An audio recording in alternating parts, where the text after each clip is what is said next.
Alright, alright, alright. I need to move my camera here. So we are playing a little bit of Witch Hunter again. Am I Witch Hunter? Yeah. This tastes terrible, by the way. Don't get Starbucks canned coffee. Can't do that here. It's legitimately bad. No, seriously, I'm not even exaggerating. It's actually really disgusting. But they were having like a double sale at my local convenience store, and I saw it, and it was like get 40% off on orders over 20, and they were like select items. They were like get $3 off if you order 10 of these. So I was like, alright, and I looked around, and I was like, okay, these seem fine. I got like one can of this. I was like, how bad could it be? Lower the anchor. Pretty bad. They're nice here.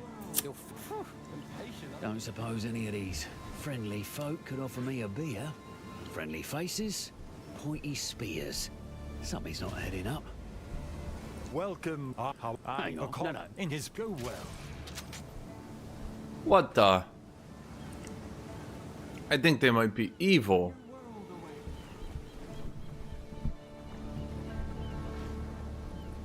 Good day. Where to? Shrike Island. Is that the one?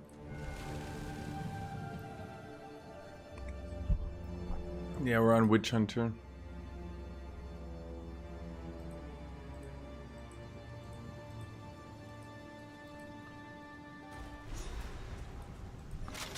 This is as close as we can get. As you wish. We've arrived. I left in a canoe before I was even old enough to run. Impatient, aren't you? Yep, my bad. You are not yet a warrior, but soon you will be. Climb these Stop 'em in cliffs their tracks! and collect one shrike egg. If you feel you cannot go on, turn back. You can always try again next season. We seek to build wisdom and strength, not to destroy you. A corpse does your tribe no good. No matter what you choose to do, return with a grand tale of what you faced. Tabakai, chieftain of the Tukuhama tribe. I've pretty much just been ignoring the weapon swap. Truth be told, because it doesn't work with crossbows anyway, unless they finally fixed it, but I don't think they have they?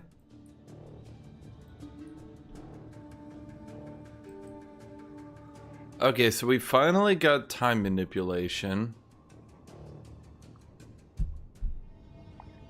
Is there any more projectile speed we could pick up?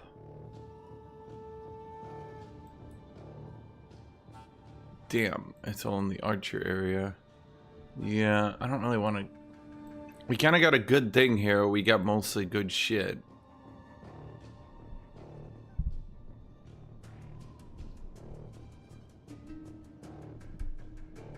Kitty, come here. So, if you make your crossbow both your weapon slots, it doesn't let you use a... Basically, you need two crossbows. Like, two entirely different crossbows. And the problem is that I don't have two crossbows. Kitty, what are you doing? You're like a little Ravager. She goes on my lap and she starts chewing on my desk. Why are you chewing on that? It's a metal underling. She's like, nah, I will destroy it.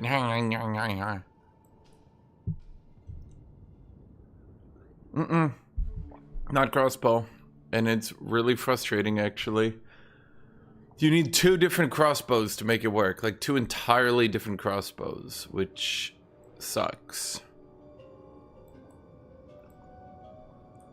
I mean, I'm sure the high-end people could afford it, but I'm just leveling, so like, yeah. We could get the damage pen. But we do cold. Isn't cold... I think fire is down this half. This bit is lightning. So then this bit should be cold, right?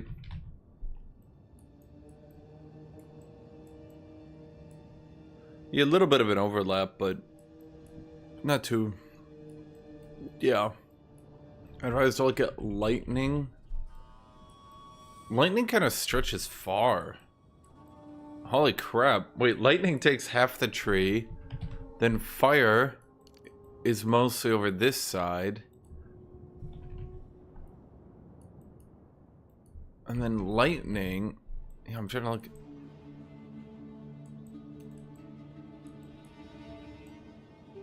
So it's really only fire that's very limited. Huh. Are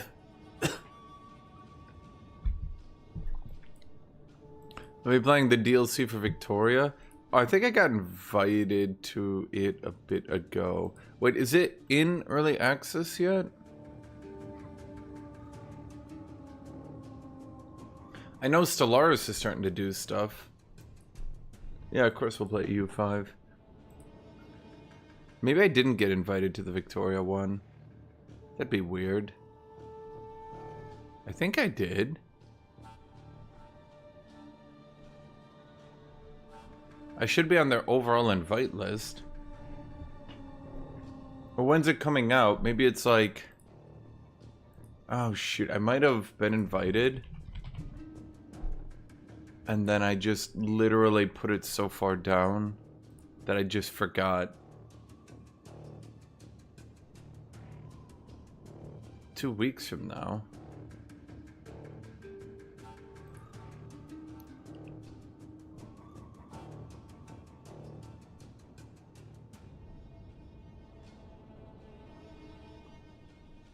Yeah.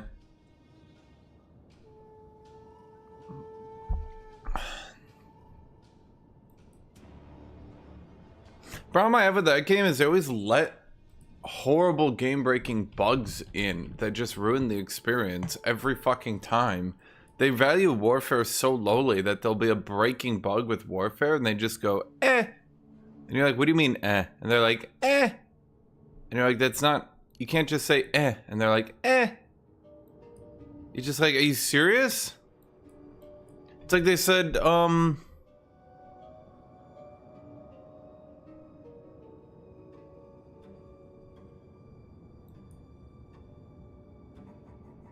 they said, naval invasions were a bug and then didn't fix it for the whole month we were playing. Like, come on. They keep promising to relook Warfare 2. Honestly, at this point, I feel like it'd be better to play Victoria 3. Or, sorry, Victoria. Play... What is that game? Oh, Age of Wonders 4 gets a multiplayer ranked Discord that's active and tryhardy. Luke the Civ 5. Hey man, we're doing something. I'm not gonna say we're taking it too seriously, mind you.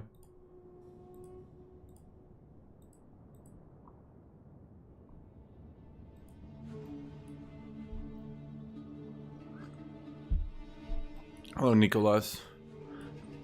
Okay, so I could finish off this tree, but I don't think we really need this ending. No. I'm just doing frost gun.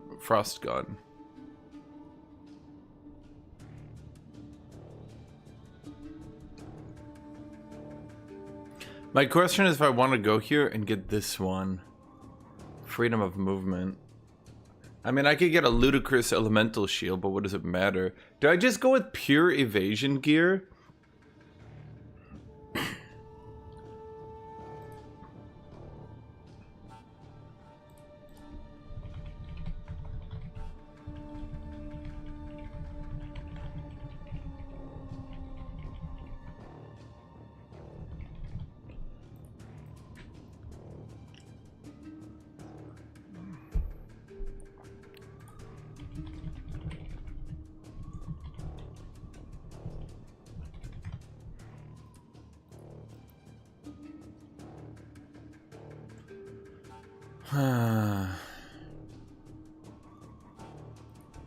I had a good thing going, and now I don't know where to go with it.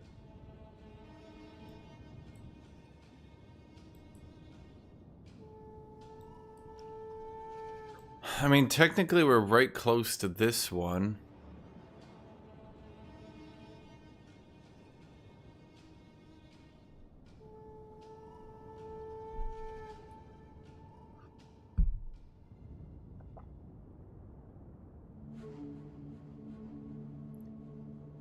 I think the problem with the Victoria 3 devs is they have like the opposite problem of the EU4 devs, where they try to take historical realism way too seriously, to the point of like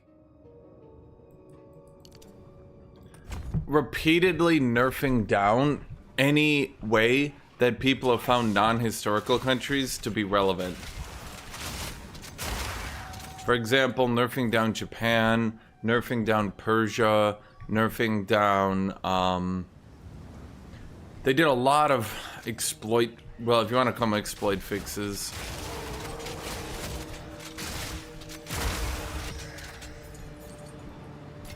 I mean, if secondaries are on the strongest point, it's in spite of the developers, not because of the developers.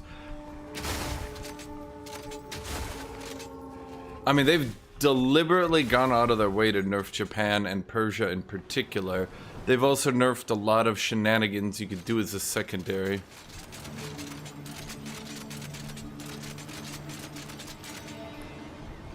I love Seze.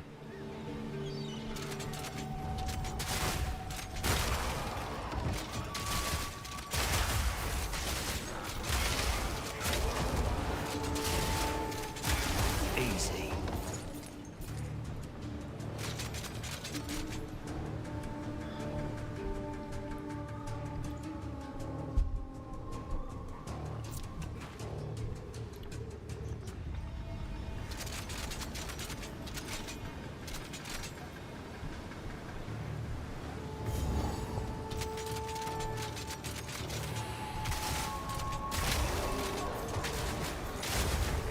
More shrines. Am I following them or are they following me?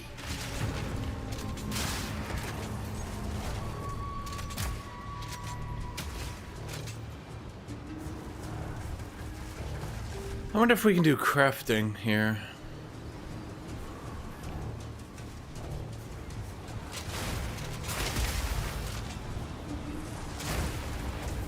Wakey, wakey! Bloody horrible!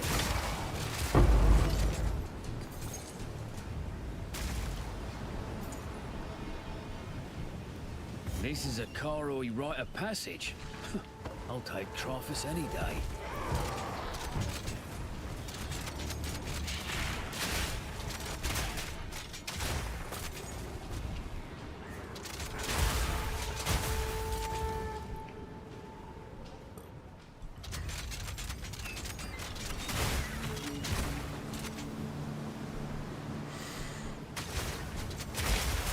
Do you still need to ban China?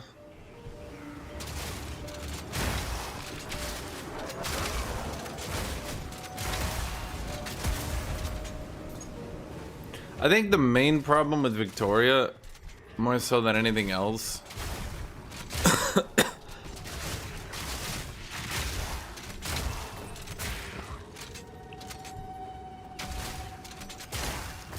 is that while it used to be a funny viewing experience game, let's put it that way,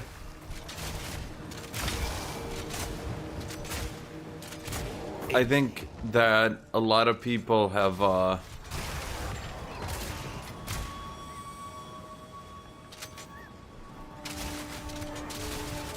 kind of given up on it, which kind of destroys the viewing experience because you barely have anyone that actually knows what's going on anymore.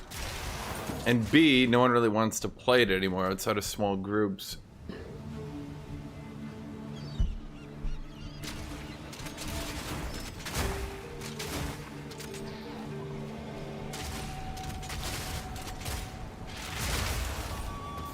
I'm not saying EU5 isn't going to have issues. From the videos I've been seeing, we're going to have lots of issues, in fact. They've got like 2 months to smarten up the AI, and I don't think that's going to happen. So, the countries with easy expansion are going to pile drive through the content. Before you say, well, EU4 was easy, EU4 and its AI improved multiple times. And in addition to that, the multiplayer mod I used made rebellions and things like that way harder to slow down the people who happen to get lots of easy PvE expansion. I don't think that ever became the norm, but it should have been. Because once you got good at the game, easy PvE expansion made you completely dominant.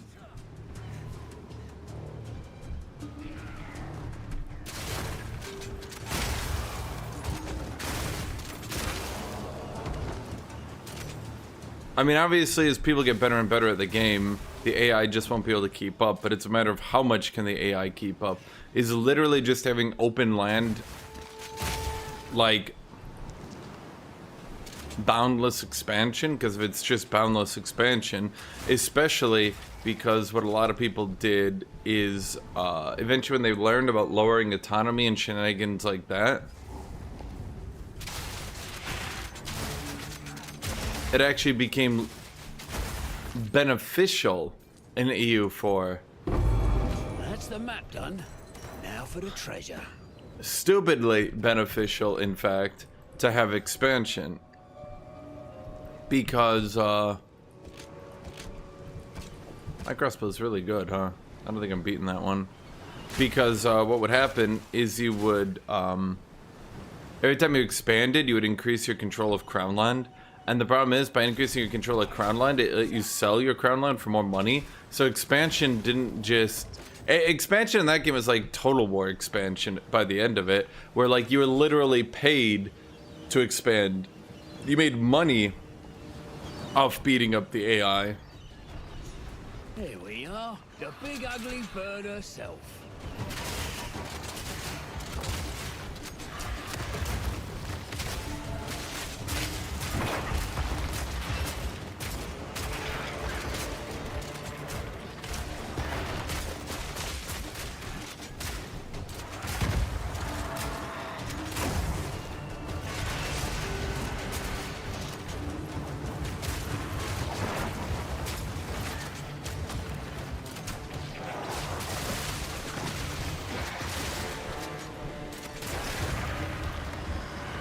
Thanks for making me see that. Scragger, I read a, well, I should say watched. I watched an interesting video from a, who was it? It was, a...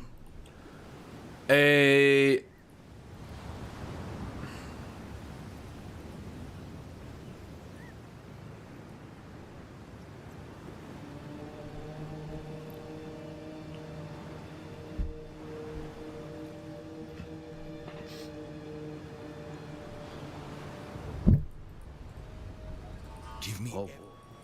You must look for the last piece. God, who was it?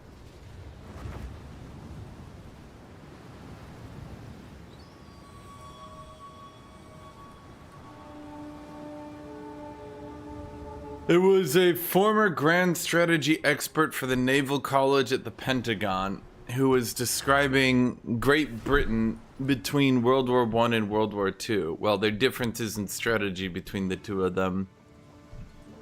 And that Britain, through not getting involved in the mainland, managed to reduce the casualty difference.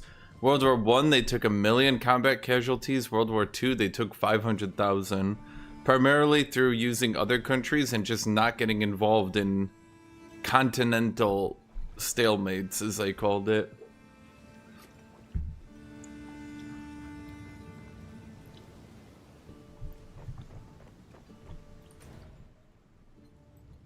That's another thing that... Talamoana. Look at that. Shall we see? Goodbye.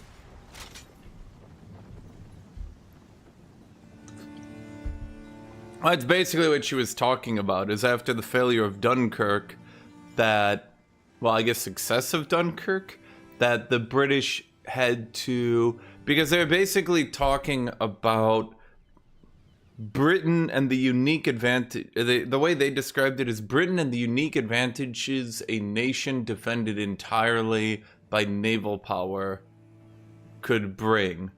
And the primary problems they were talking about was A, British Admiralty were really stupid when it came to convoys and often failed to protect their civilian convoys because they were like, well, that's not a naval job, only to later realize that the Germans were sinking so much food that they were actually going to starve to death. B, that the British Admiralty had to defend sea shipping routes that couldn't really be defended.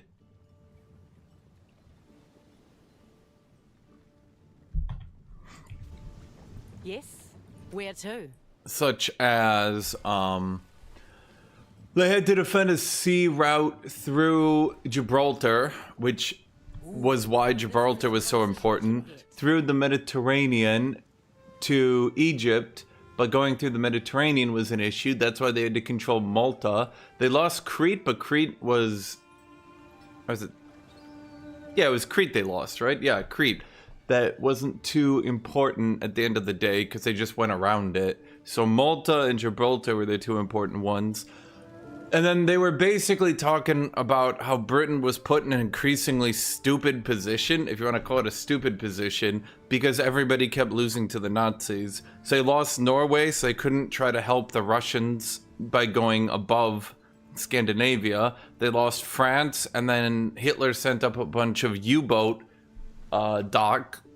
He set up a bunch of U-boat boats in U-boat docks in France, so then Britain couldn't control U-boats anymore. Turkey was increasingly siding with the Nazis because it looked like they were gonna win, so they couldn't use the Black Sea to support Russia either. So the support to Russia came down entirely to the Americans because the British couldn't really do anything anymore, which meant they had to hold on basically entirely to Egypt, which is why they eventually gave up for the most part on defending Southeast Asia and gave that to the Japanese because they couldn't really do anything there. And it was just basically an hour and a half video I was reading where Britain decided to mainly use naval power to defend itself in World War II instead of even trying to attempt land power anymore. Land ahoy. Here we are. Am I stuck? Again? Okay. I saw huge ads for the third edict. Is this really such an improvement? Well, I guess it is. I used to dream about exploring, finding buried treasure. Still do. But I'll wait in the boat for this one. If I had to guess, if Germany won the war, Turkey was a superpower too. I very much doubt that. Turkey was kind of pissing off both sides.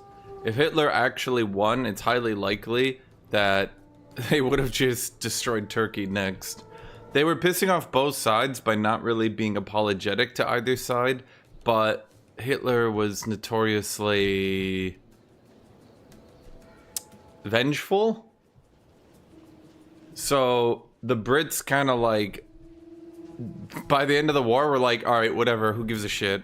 But Hitler would not have been like that. Tell Goring's grabbed all the good loot. I'll be bloody livid. What do Got we to make sure not- when you're ready to survive? Well, Turkey's strategy, well, I don't know if we want to go Turkey's strategy. Erdogan's, not Erdogan's, who's the good one? Ataturk, there we go. Ataturk's strategy in World War II was basically, bro, we ain't fighting war, fuck that. And everyone's like, nah, bro, side with the Nazis, we can get a good deal out of this. And he was like, no.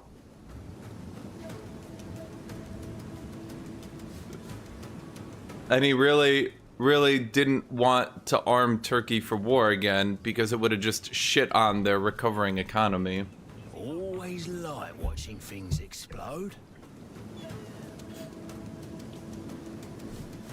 So, Ataturk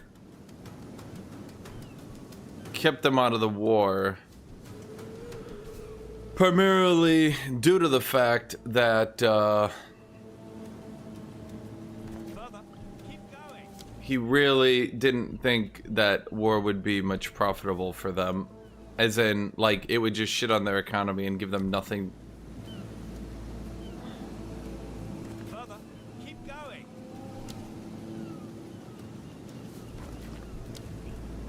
Which is also what Spain was trying to do, by the way. A lot of people forget that funny little one. Although Spain was more... What's the right way to put it? Spain was... Let's say...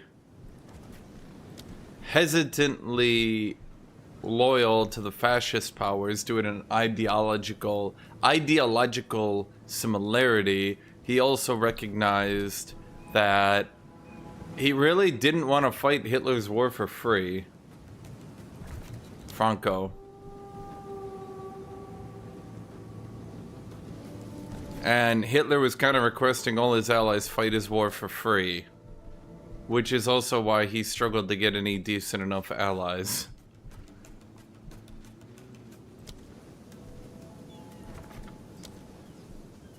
Ivar, are you telling me... Hello, get clipped. Are you telling me that they named Ataturk basically just Papa Turk?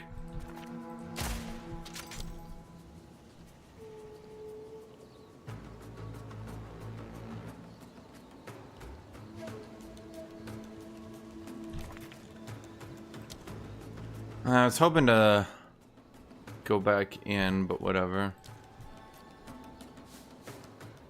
Can I get all of these? I think we have enough loot for now. Yeah, I was hoping to get in here. Well, we kind of got in there. Detonation. Please note, this usually...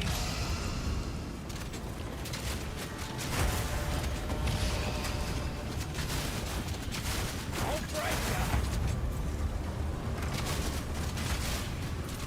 Closer personal!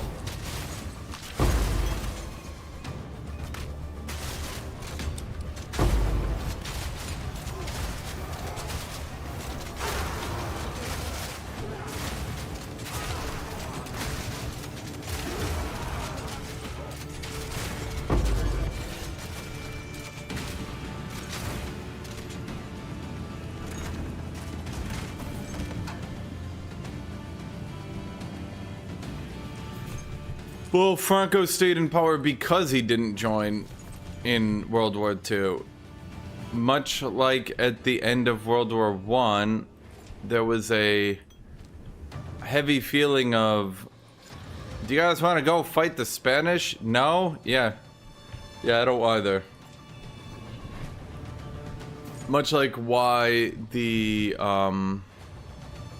Allied powers didn't get involved in helping Greece conquer Turkey, because, like, bro, they don't give a shit. They're not gonna go fight to conquer Constantinople. I mean, hell, you can even see it, you can even see it when the French went to fight the Vietnamese. It was not very popular amongst the populace.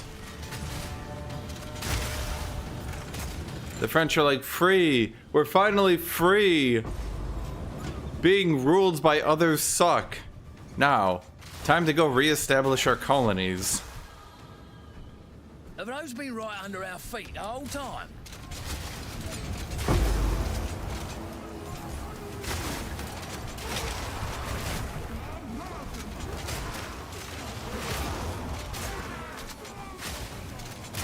Well, that's one down.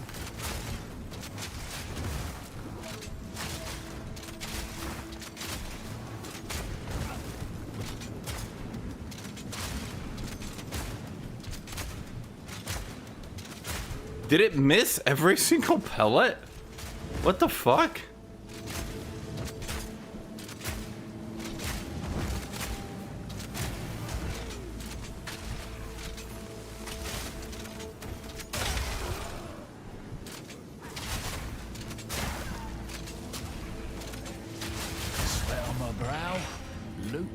lands.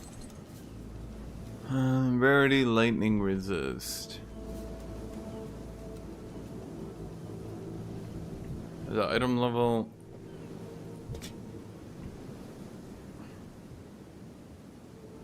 I don't think that one's very good. Neither are you. Not really.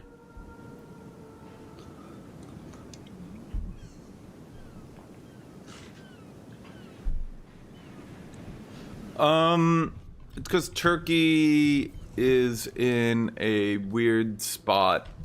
There's been a lot of discussions about this, where your average Westerner actually thinks that Turks are just like Arabs. And obviously Turks are not just Arabs. And so the Arabic countries don't really see Turks as like a brother country, so to speak. Freeze! But also Europeans don't see Turks as a brother country. And Turkmenistan is a hellscapish military dictatorship, the likes of which the world will never see again. So they don't really have any brother countries, so to speak. Does he just hang out the whole time? You made that. Cheers. Well, I'll survive.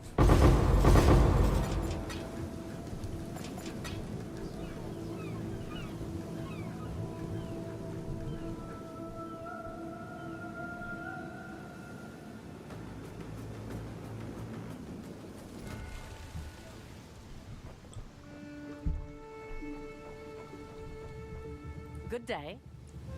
Where to?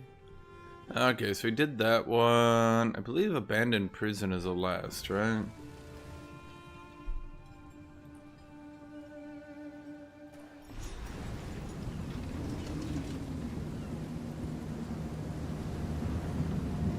We made it. In the King's March Tavern? Oh, fine. Talk later. Well, what? I didn't realize you were talking, buddy. Yeah, every time this guy. Man.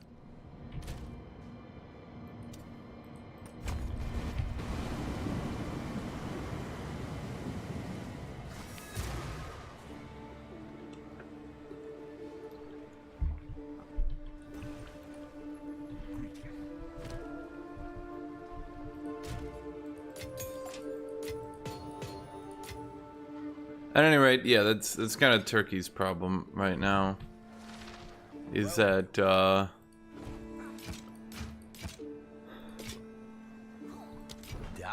Until next time.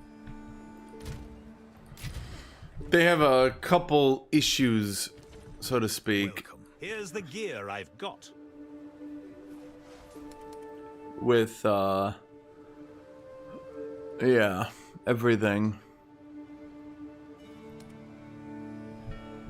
Farewell. Farewell. Hail. Hail. Forged a few fineries. Go make some legends. He forged a few fineries. Deal.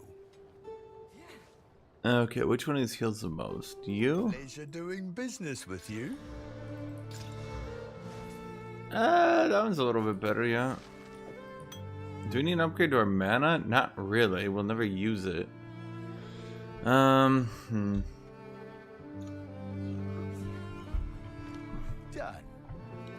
Until next time. Blech. Can't do that here. It's your lucky day.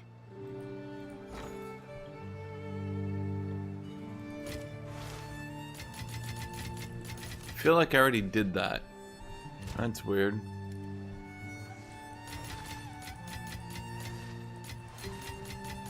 So what's everybody putting money into now? Chaos orbs?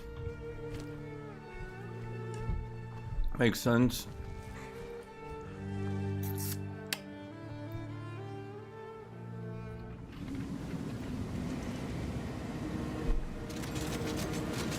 Seems like a good place to lock someone up and throw away the key.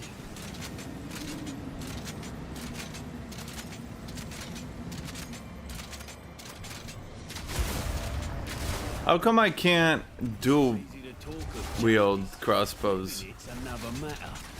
to have dual wielding shotguns? Think about it.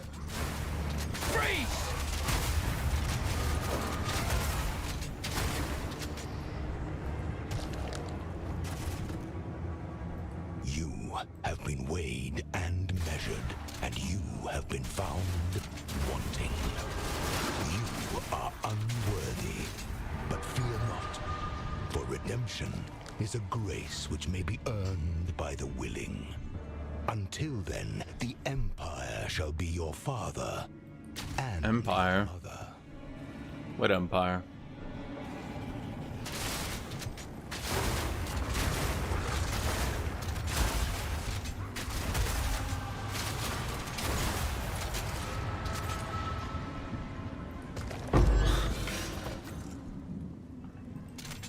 Does everyone trade in gas orbs now?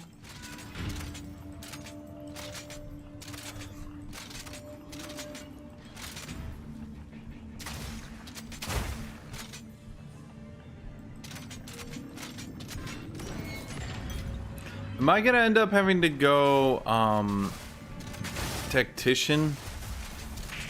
Simple enough.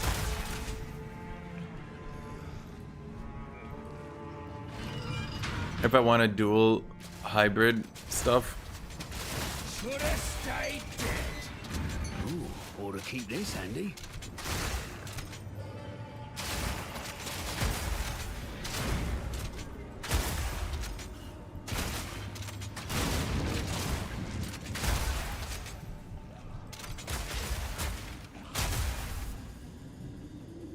What exactly do I have on you, Mr. Fragmentation? Deliberation, projectile acceleration, cold attunement versus frozen. Okay. Funny thing is, freeze gets so much better quality than anything else.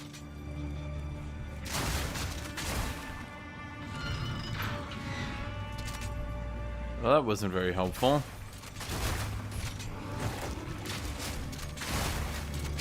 Synchronized zombie drops. By God.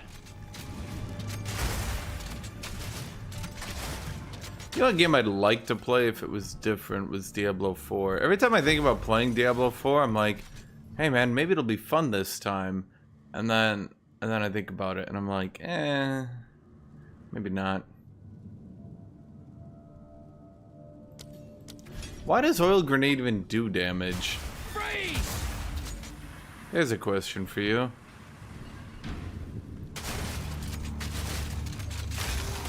Another notch on the helmet. I think the problem is there's no way for me realistically Faith don't count for to much do when pin. everyone's listening. So if I wanted to do tactician for hybrid, I would have to do non-pin because freeze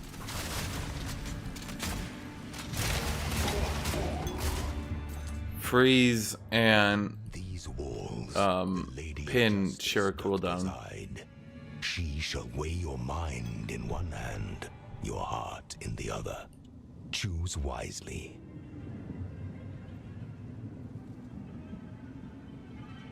The heart unlocks compassion. Compassion is the first step toward redemption.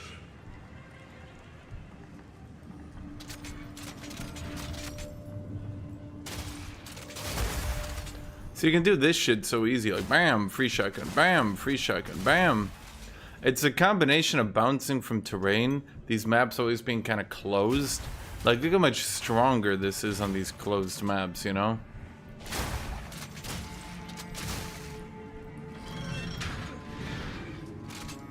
How does that help me to open these up? I don't think it really helps me.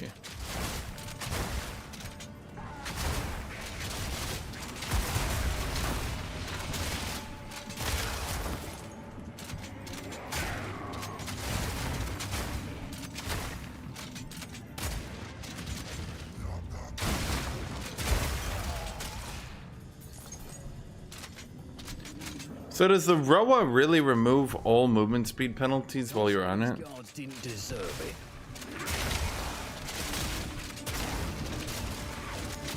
it. Simple enough. I've never used a Roa. It seems like the devs kind of made an oopsie boopsie on that one.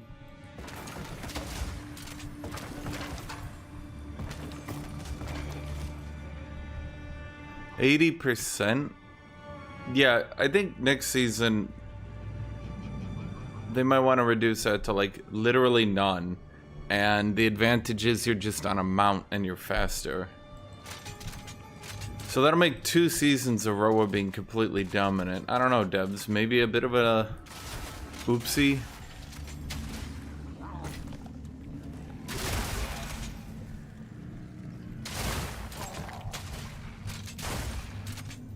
Problem is, it just increases your farm speed.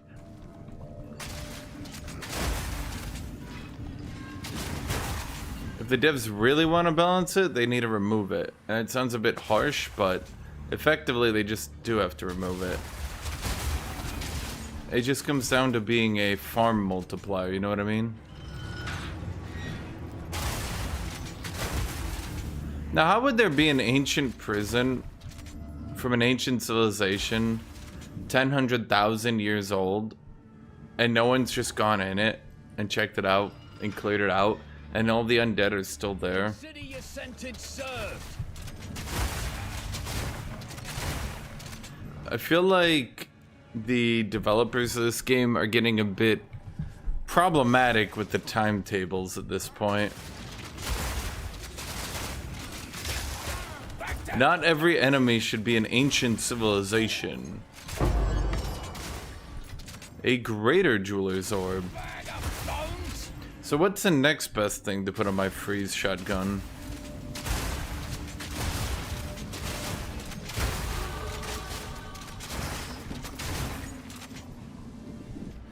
My freeze gun, if you will. Let's get a jewel. I think I have one good one, right?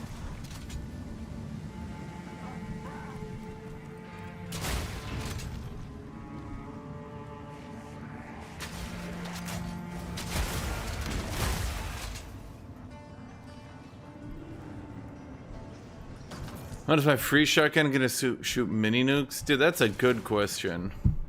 See how it only bounces off the enemy? It pierces through the enemy, then bounces off the train, then goes back into them.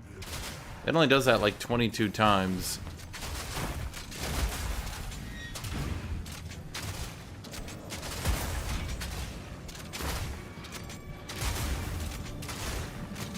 It could be more.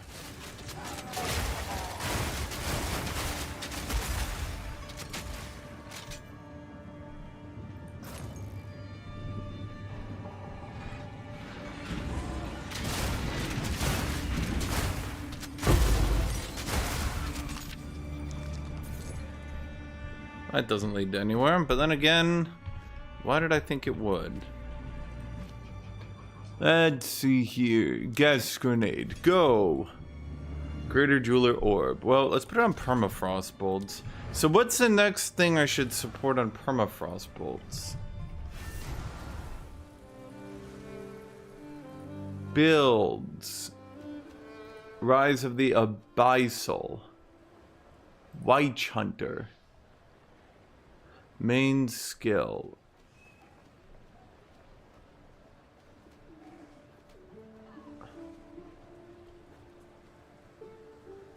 Man. A lot of people not really knowing what to do here, eh?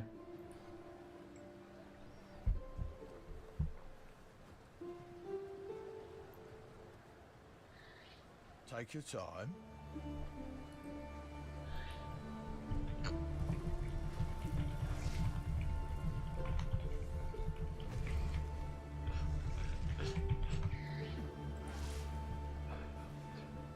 Okay, I just want to see what other people are putting in permafrost bolts. So it looks like Ice Bite is fairly typical. Freeze is good. Not a lot of forks, but Chain 3 is showing up. Why Chain 3? Or are you just a weird one? You're doing permafrost bolts with close combat, rapid attacks, elemental armament, deep freeze. Rockiata's flow. Ugh, you're just using it as a one-shot on freeze-resistant enemies. How annoying.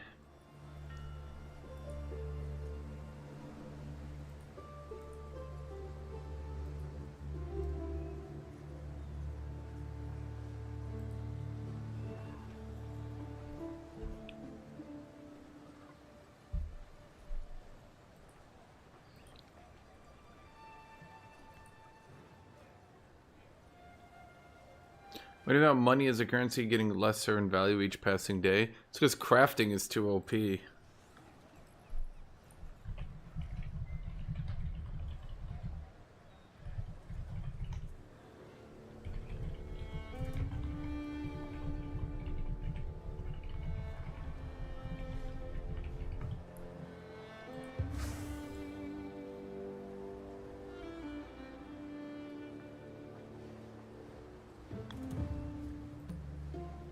So I'm looking at builds right now.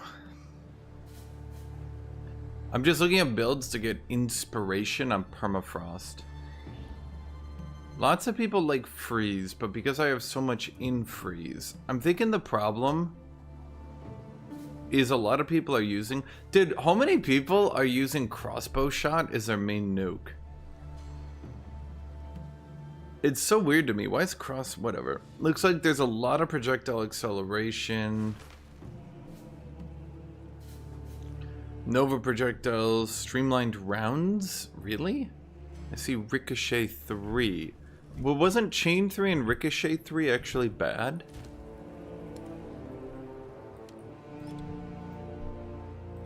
Ricochet. Okay, there was Ricochet 3.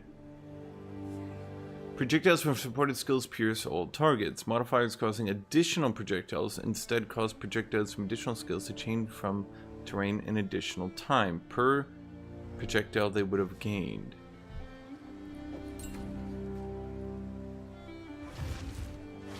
Huh.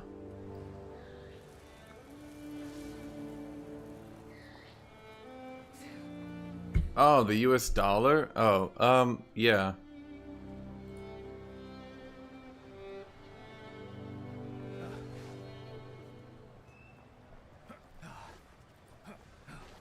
Yeah. Okay, Ricochet 3 I don't think is very good. Projectile acceleration, yes. And then there's...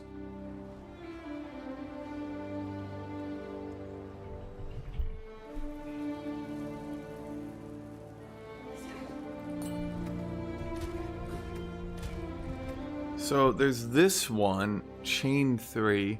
But if I do Chain 3... Let's see, the only problem with Chain 3...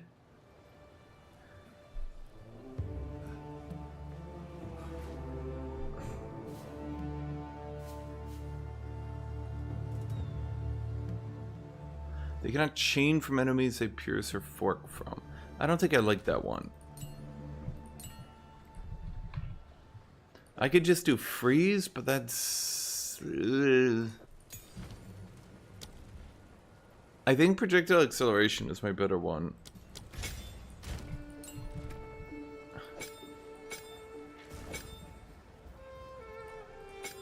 It only gives like an 8% damage boost, but it's fine. Go down well here. Maybe Scragger, can't say. Maybe.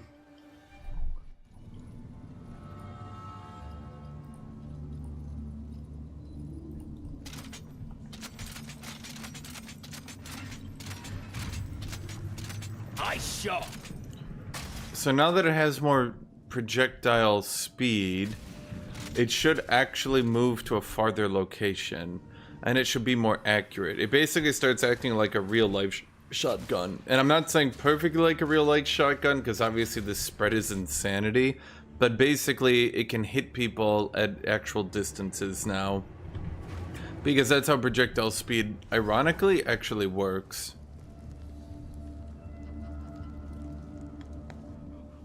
It also helps it chain from terrain more consistently. Because now you can see it's much faster, meaning it actually hits the targets it's going for. Poor bastards never stood a chance.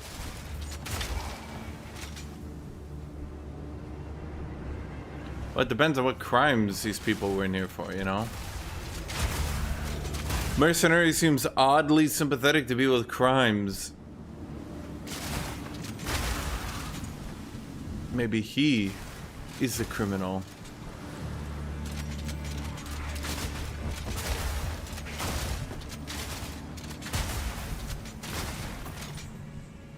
I mean, it really depends on if they do more work on CK3, because I know in the last expansions they were trying to tone down some shenanigans.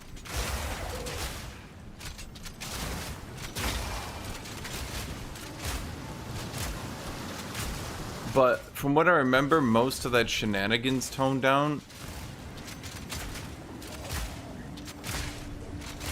Simple enough. Why am I just not dealing any damage? Most of the shenanigans toned downs came from the purpose of hard mode. We'd probably have to play on hard mode to begin with now. It's kind of annoying how playing on hard mode is basically playing the game on normal now, and then playing on very hard is basically playing the game on ludicrous difficulty. They didn't really add much middle ground there. Hard mode is like, there's some challenge, and then very hard mode is like, go fuck yourself. Like, enemy ransoms get reduced to like 1/5 the value. All enemy empires get like infinite money. Merc spam everything.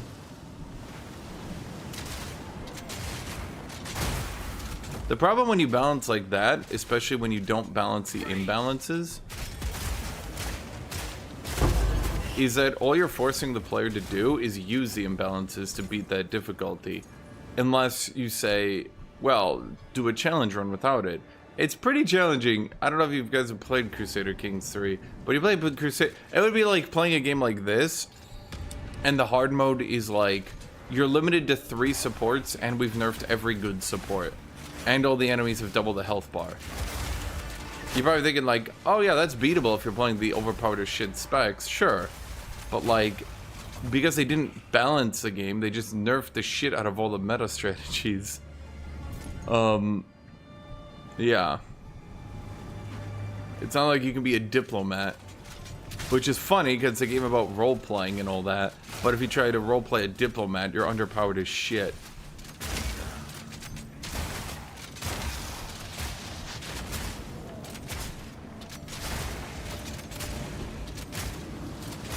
Another notch on the arm.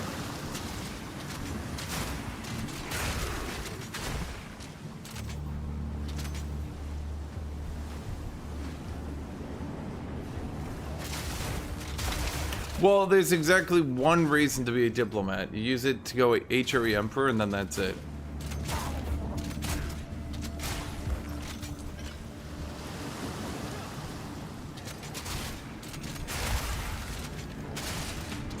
Then once you're the Emperor, you get such a ludicrous bonus to being Emperor again that you just stack it.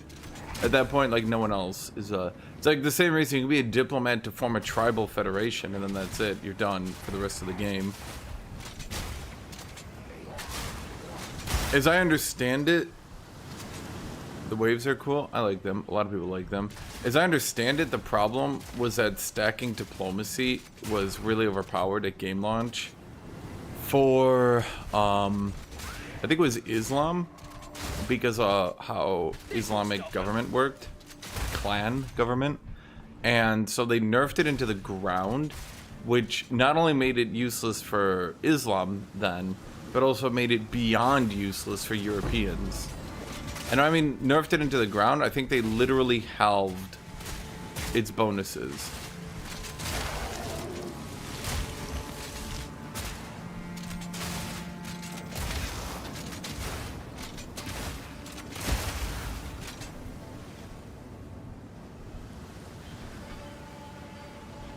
Was there anything in solitary to do? Nope.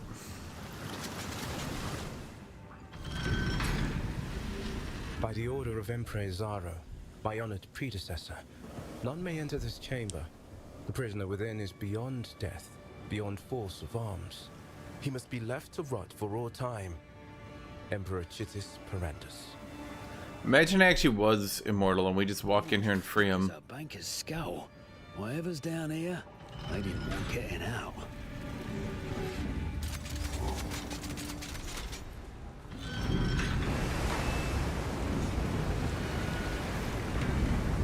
It's a damn bathhouse down here, and not the fun kind.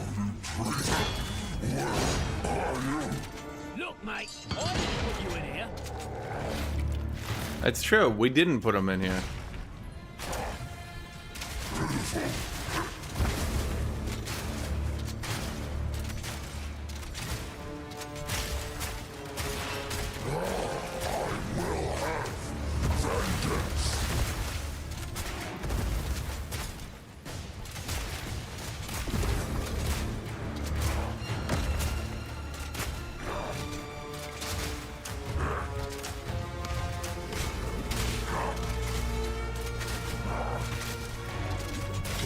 Exile best could kill me.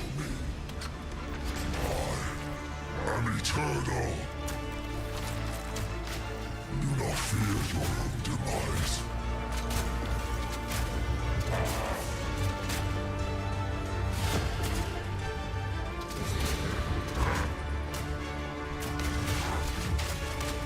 Why run?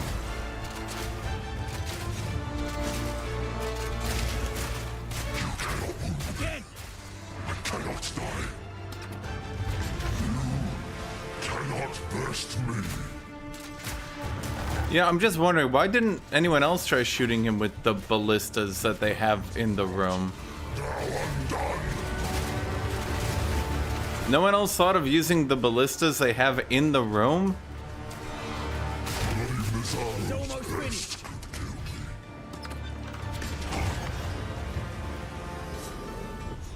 No one else thought of that? Only this guy's smart enough to have done that? Well, I'm thinking of it, Silent. I don't know if it's any good, though.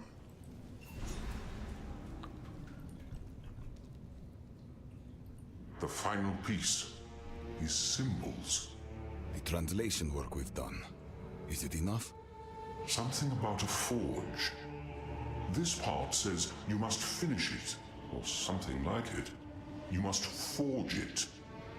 The word forge is drawn like a name. It's not an action, it's a place. So, we must find an ancient precursor forge. What?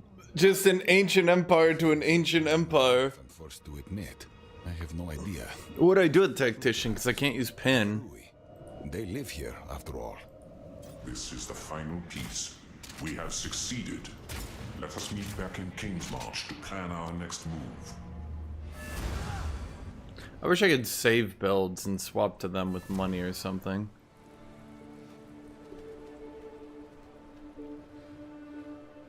Can't do that here. Need something. I've forged a few fineries.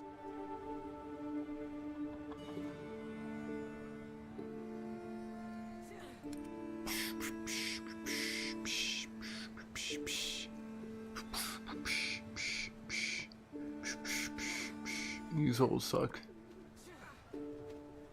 Already go make some legends.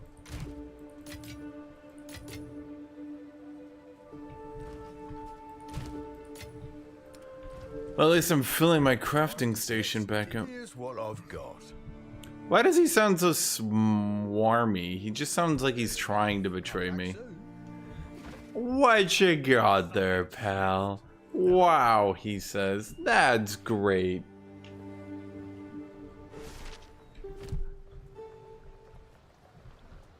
Welcome. Welcome. A deal? What A are you deal. You get a deal. Oh. Fair enough. Bye then. Swear to God, that guy's gonna betray me first chance. Call him Betray von Betrayerson.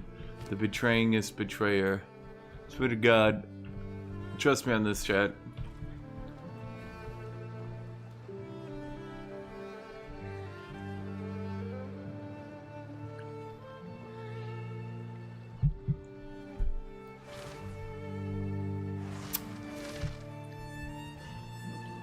What would I do with Tactician Silent? Isn't War Banner only good if you're trying to do ballistas because you generally stay in the same spot? I kind of found a good path for this build finally. Alright, gem. I need a gem. Attack speed, attack damage.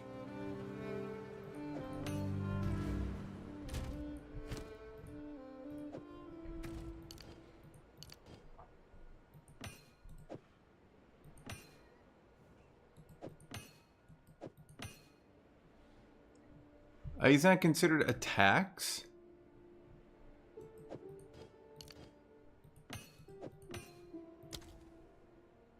What? I'll be right back. I'm gonna get some water.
Minion Tactician, oh boy.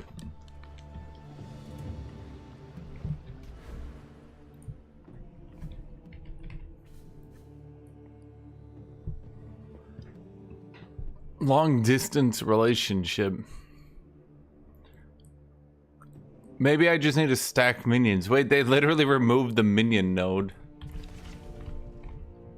Wait, isn't there a thing where you try to do... Isn't there like a build where it's like literally all companions? But aren't companions a percent of your spirit?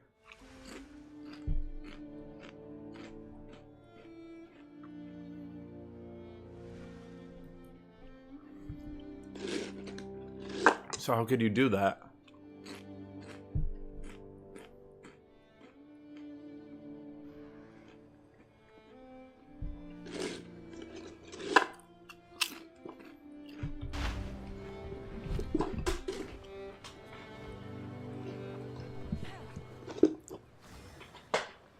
So I just do the zoo build? I just get a zoo? Didn't they nerf basically every way to farm companions reasonably?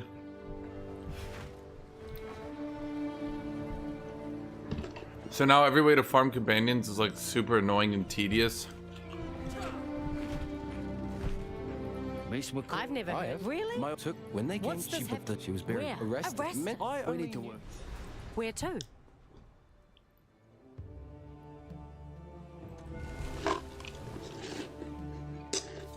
I could try Minion, but like, what's the point? What would I even do with Minion?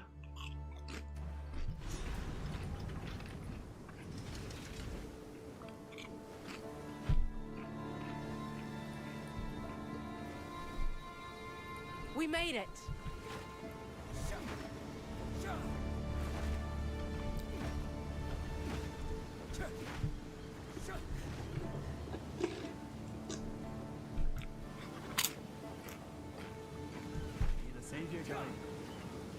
Well, here we are.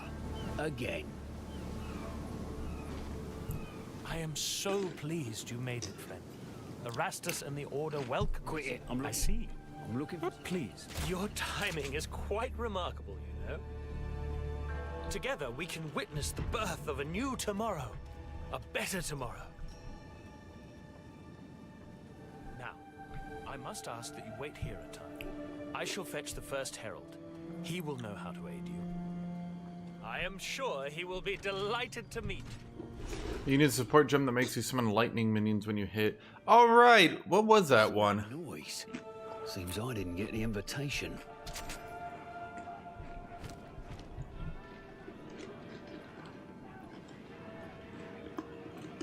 I wonder if there is a minion tactician build.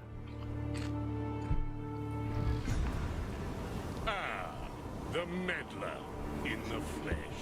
We have been made well aware of your activities. Kanu! How could you? Let her go. It matters not. You will hand over what you have found. Come, Kanu. Friend, give us the pieces. Come now, think this through. We promise you more. Accept Utopia. Embrace the Savior. Pledge now. It is not too late for you. Beauty awaits us all. Search your heart. You know that there is hope for you. You will not be harmed.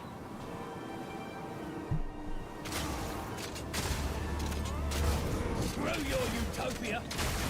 Wait till I get my hands on that Carnu.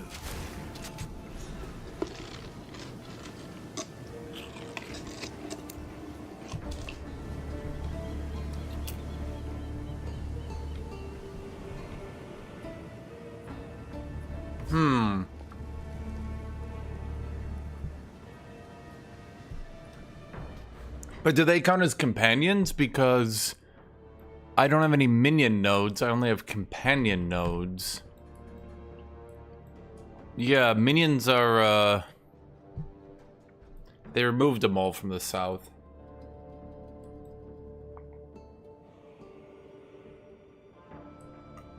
Without some of these kind of silly nodes in the north. This'll stop him.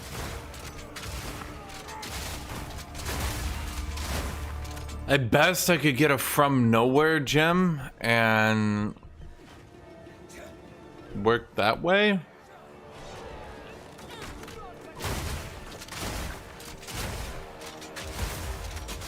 They want this spec to not be the minion spec. They want it to be the they don't want this spec to be the minion spec. They want it to be the companion spec.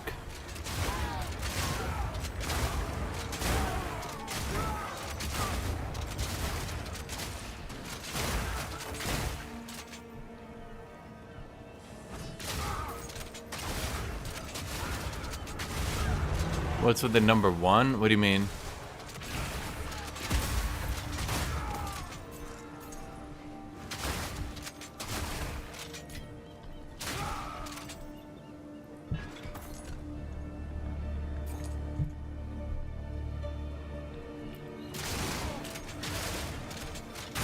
Well, that's one down.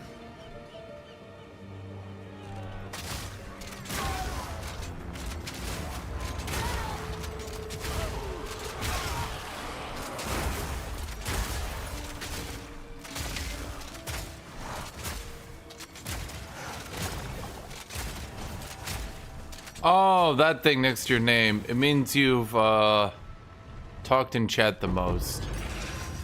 Or something. It's generally how much you've talked in chat, but other things influence it. Don't ask me.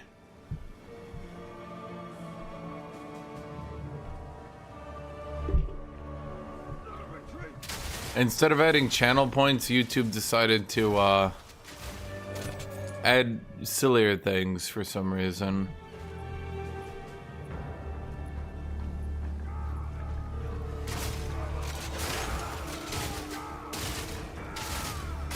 Take your utopia and shove it.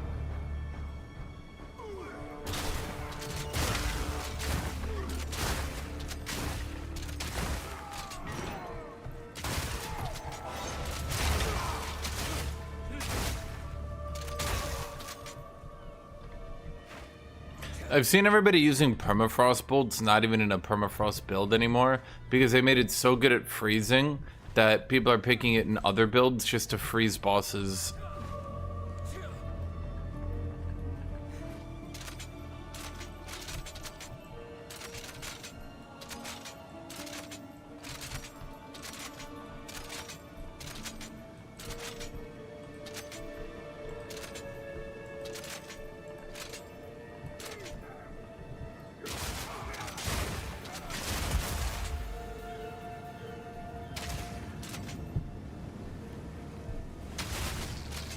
Stop them in their tracks!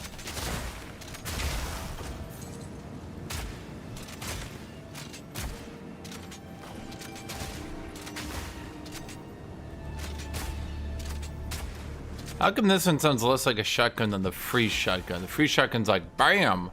It sounds like pew, pew, pew, pew, pew.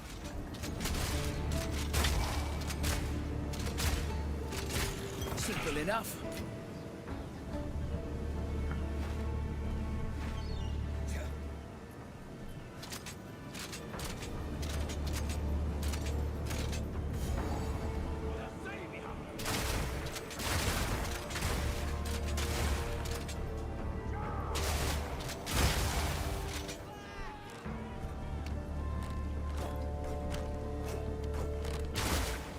Oh yeah, I know that Muppet. What the heck? Maybe it's the fire effects that are causing the lag outs.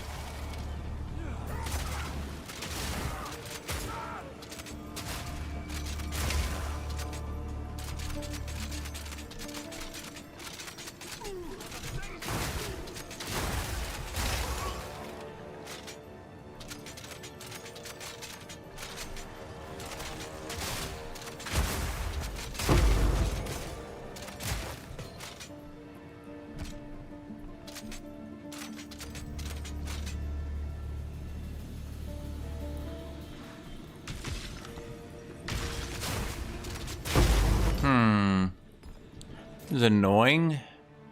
Why? God, the map is just not transparent. Well, it's too transparent. Yeah, like I can't see shit on it. Anyone else? Like just me, chat? When I'm looking at it like this, are my eyes bad? Like I need it over here. Is there a map transparency?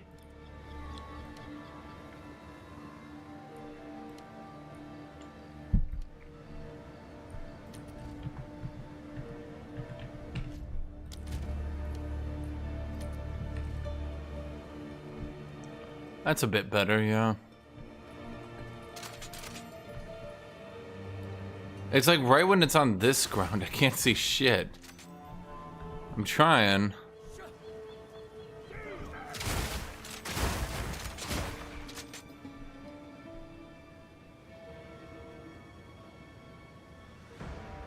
You have to lock your expo to both weapon slots. You can bypass ammo. You can bypass switching ammo. Yeah, if they fixed it, that would work. Pop quiz, what haven't they fixed? That's right, that. Choke on this! Shield him! Sealed by the Savior! Purge the unworthy!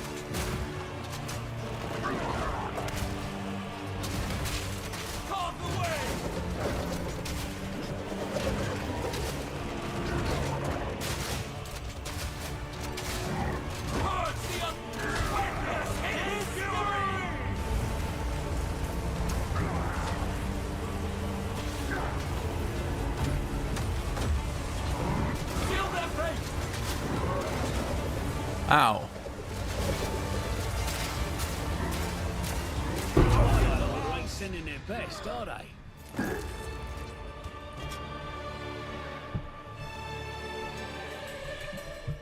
Didn't work for me, my dude. Like, it literally just did not work for me. I tried it, and I couldn't shoot. So I said, okay, screw it. And then you guys are like, do it, do it, do it, do it, do it. And I'm like, I did do it. And you guys are like, do it, do it, do it, do it. I'm sitting here like, I did do it. And you guys are like, do it, do it, do it, do it, do it, do it. And I'm like, but I did. And you guys are like, do it, do it, do it, do it, do it, do it.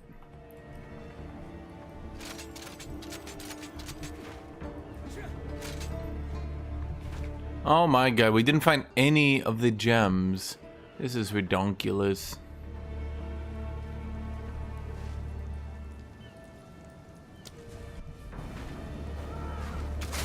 You're not saving anyone. Easy. Another bell. Let's give it. This bell ain't just for show. The evening bell with exalts, huh?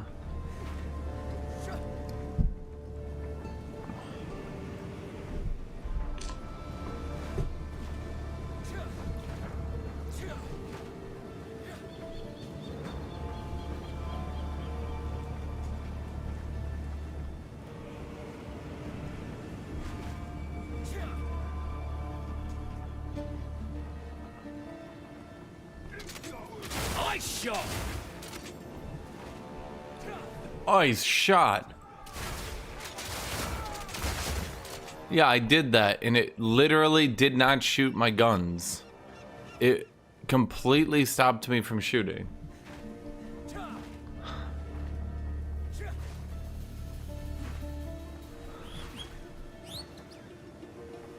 I'll wait until they hotfix it, chat.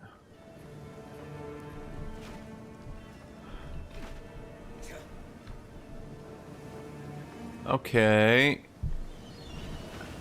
Where the hell is the bell? Okay, so that was the evening bell. Okay. My guess is... Well, it doesn't actually save me any time to go from this direction. Okay. Huh.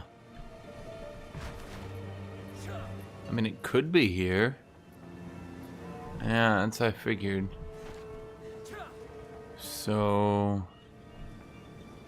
Like, I hear the bell.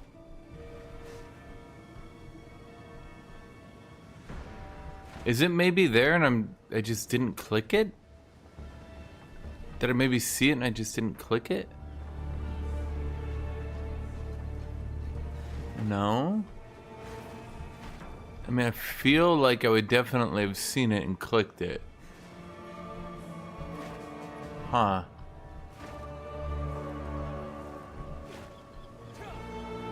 I think what they should do, Erebus, is if you're close to a quest, it should just start pointing you in that direction.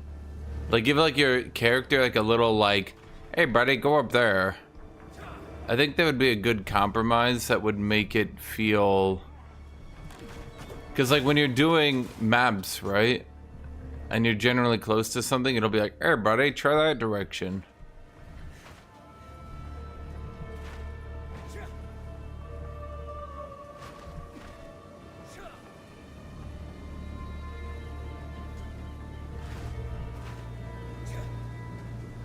Because yeah, sometimes like 95% of the time it works perfectly, and then the 5% of the time it fails. You just end up doing this for like 10 minutes.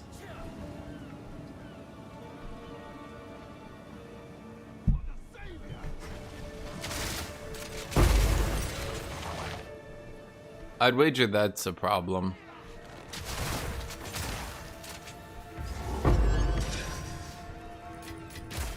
Not too shabby. Isn't there only 2 bells here? Yeah, there's only the 2. Dynamic quest markers. Aren't you for immersive design? No, I hate Morrowind. Worst game ever made. Every time I hear the words Morrowind, I throw up a little bit in my mouth. If I say them, it's fine. And if I read them, it's also fine. It's just if somebody is to say invoice Morrowind, I throw up. I like lapdogs.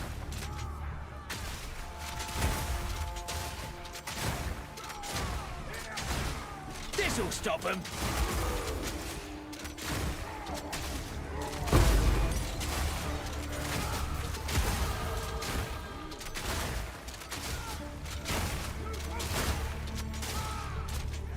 You know what's funny? A lot of people didn't notice that Act 4 is deliberately made lower level to slow you down. Actually, no one's complained about it or mentioned it. I'm level 55. This area is level 52.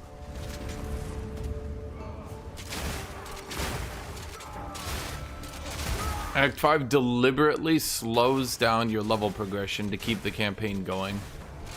A lot of the areas are actually super low level compared to where you should be. Yeah, I think the problem, Erebus, is like they got the whole like look around the map, get the fun stuff.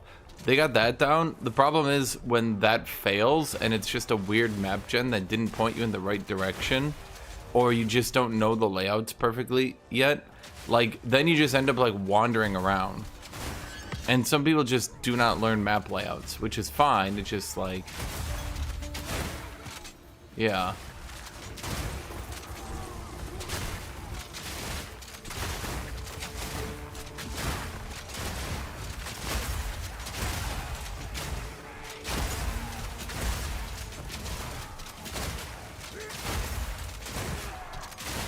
I like lapdogs.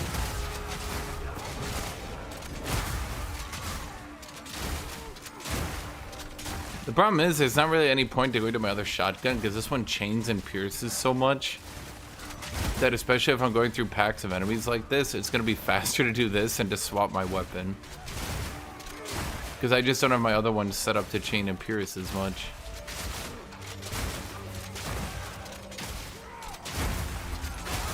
And then because I'm a witch hunter, I can proc the AoEs that clear out the entire pack anyway when they're too tanky. Freeze!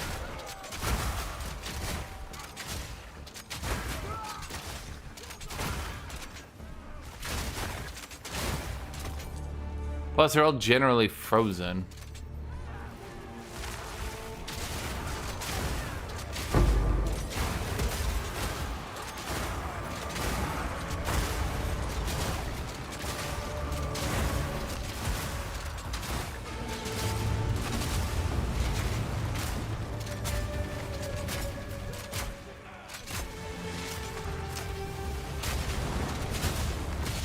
Huh.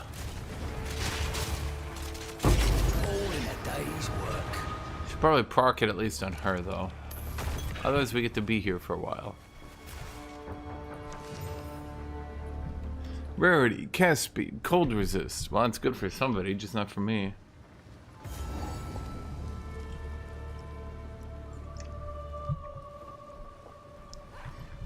It's because again so basically by Act 4 it super overlevels you pretty easily.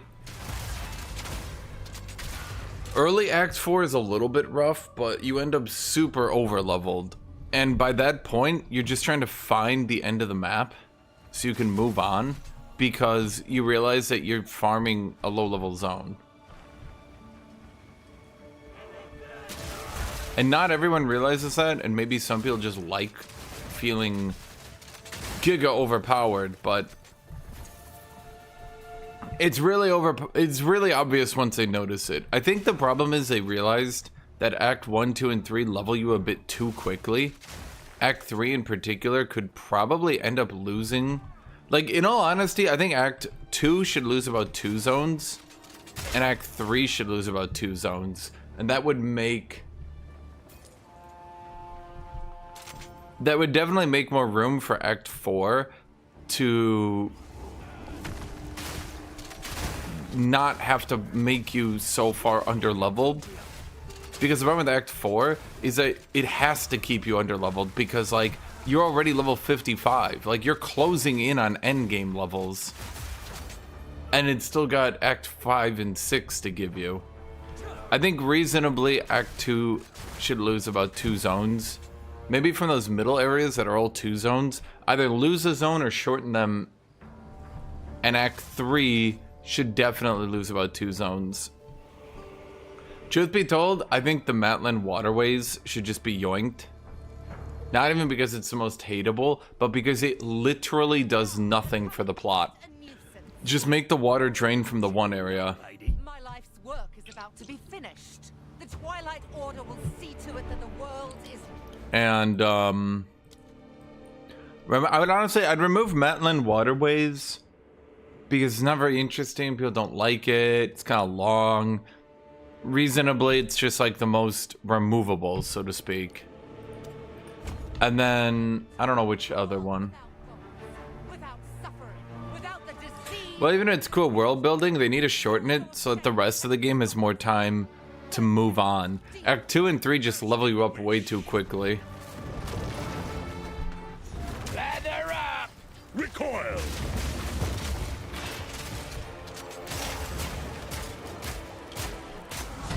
Utopia awaits! Whether you like it or not, behold the beginning of tomorrow! Behold the power of truth. Bask in its glory. Ow.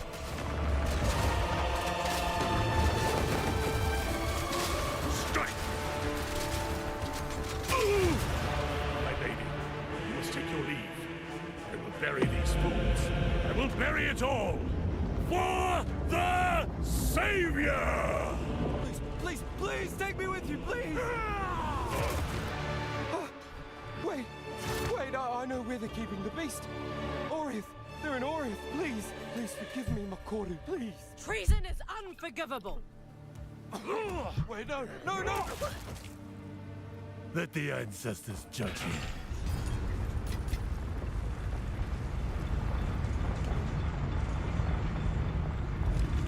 Yeah, I mean, it's not even about, like, I hate these areas, I don't want to play them. It's about, like, Act 2 and 3 are just too long, which means that Act 4, 5, 6 just don't have enough time.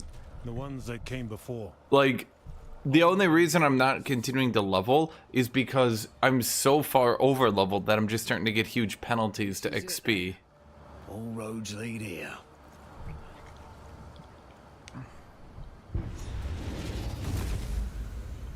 You've done well. This feels oddly familiar.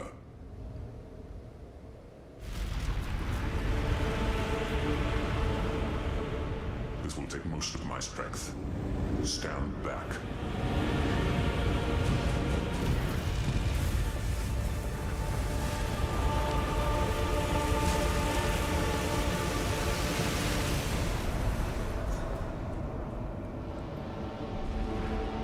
Behold! The might of the Karui! No! What are you doing? Taking what is rightfully ours! The Karui will now be stronger than ever before! You fool! They need the weapon! The world is at stake! Enough! What? No! Daughter! I will fix this. The Karui way! I'll fix this. The Karo away kidnaps her, runs away. You're just like, how? That are you? You're racisting yourself.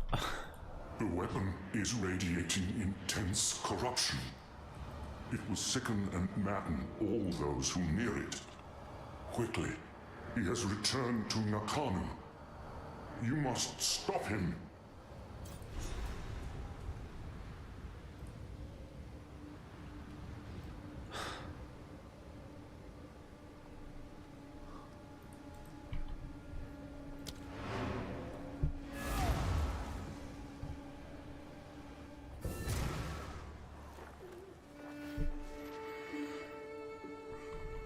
Well met. I've forged a few fineries.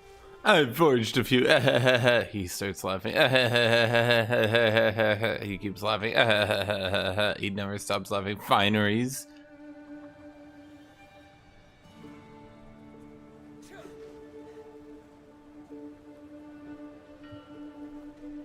Ancestral male of the Drake!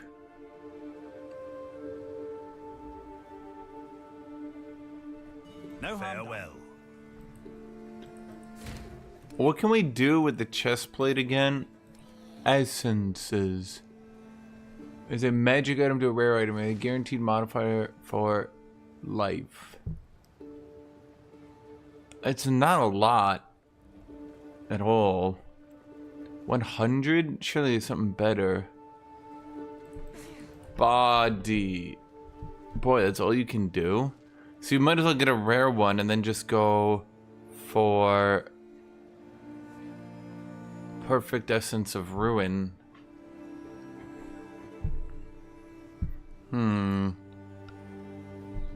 Or you could go for a perfect essence body. Basically, there's no real way to craft armor because you can't upgrade it in a fair way. It's weird because the flat damage you can get.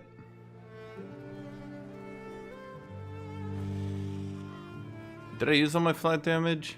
Yeah, the flat damage you can get. Where is it? This one. Yeah, the flat damage you can get is actually like a reasonable number. But the health you can get is absurdly low. I think the health is just for farming levels or whatever. Well, let's see. We got fire resist. A fine piece. Go make some legends.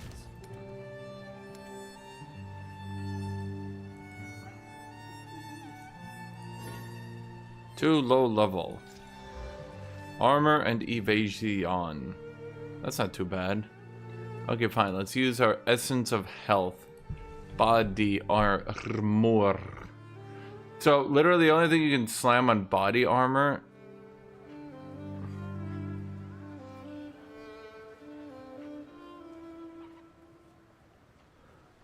Upgrades a magic item to a rare item, adding a guaranteed modifier. I can... Wait, can gear graft any stat?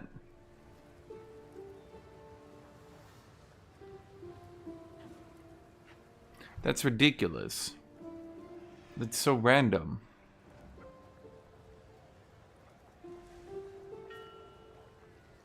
I guess reasonably the best thing you would go with is a resist. Because the health is questionable. My weakest resist rate. I have a lot of resist. Why do I have so much resist? Holy shit. I have so much resist. Okay, well, I have too much cold resist. I don't have enough cold resist essence, but yeah. Fuck it, let's just go for it. Yeah, we want to lose even more HP.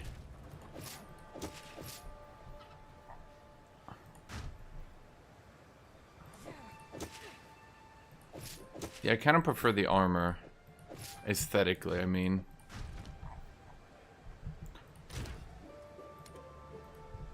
Armure. Alright, I only have one of these left. At least for low-level items, I mean.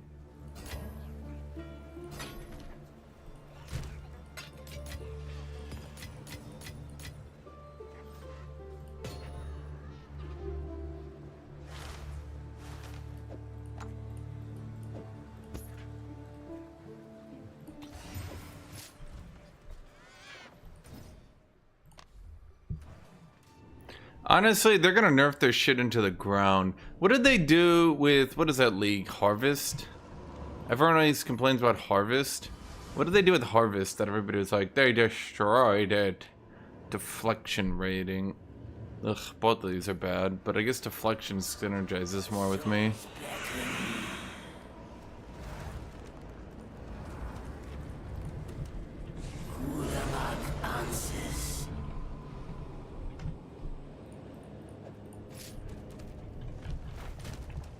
I don't know, 53 versus... Well, it's not even that big of an upgrade.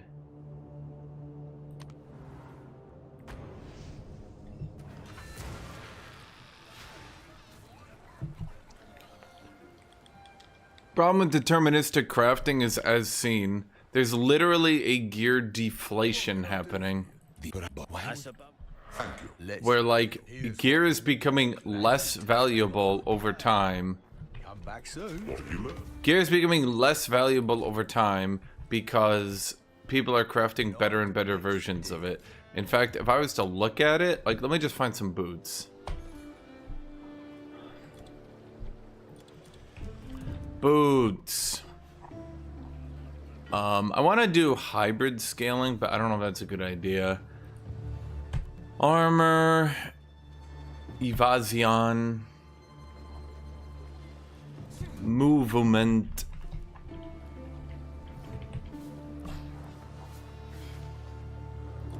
Well, no shit, the problem is trade, but like, there's also a serious legitimate issue. What's my level right now? 55? Well, let's go to like max 57 then. What's the...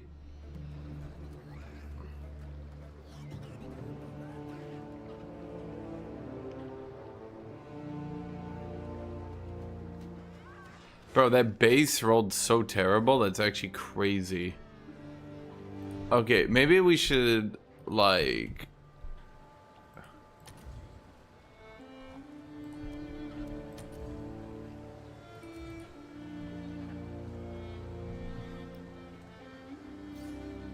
I feel like you guys are being a little bit ambitious with what you're asking for.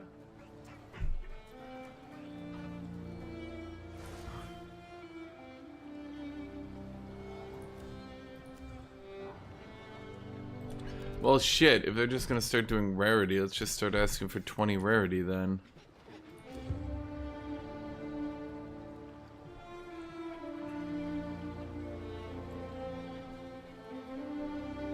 Okay, I was not expecting it to be like legit items that I can already find at this level. But why are you guys asking for so much? I just want a shit little item.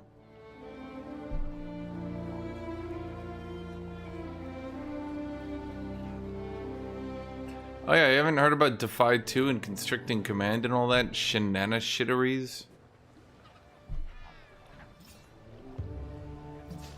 I think ground loot matters less than ever.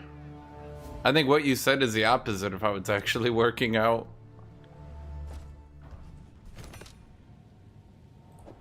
It's yours.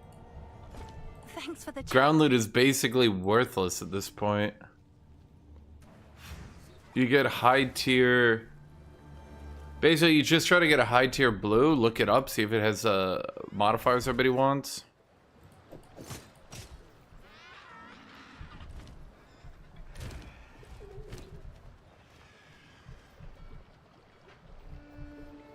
Welcome. Okay, I think I might have too much fire resist, chat. I don't know what leads me to believe that, but maybe 155% is a little bit too much. Good day. Have a good day.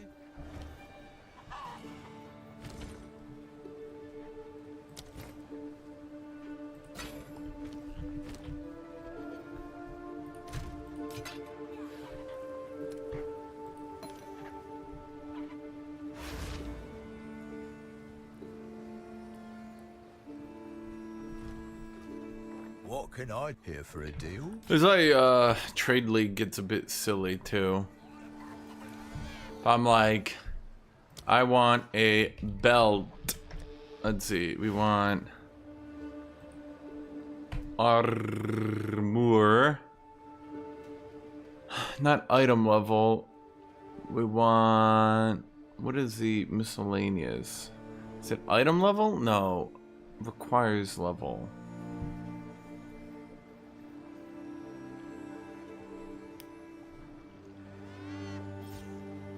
Okay, level 55 with life. I don't know, 100. Screw it. And lightning resist and cold resist. Let's see what we can get here, chat.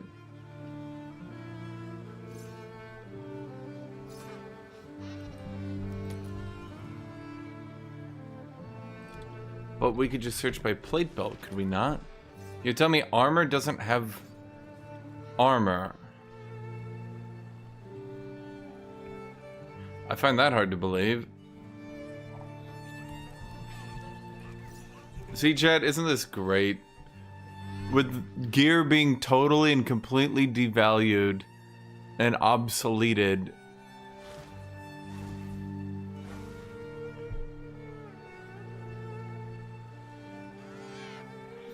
I can now just literally use my campaign exalts to buy gear better than I could ever hope for. Sure thing. I'll tend to the books. It's actually super amusing when you notice it. SSF supremacy. Okay, Erebus, but does SSF allow you to enjoy the game properly? And by that I mean buy extreme gear upgrades for literally the 3 exalts I found on the ground earlier? The issue is you just find shit gear based on RNG. There is actually an alternative to that one. I do have it. It's a ARPG. You just gotta deal with it. I'm not sure what to say.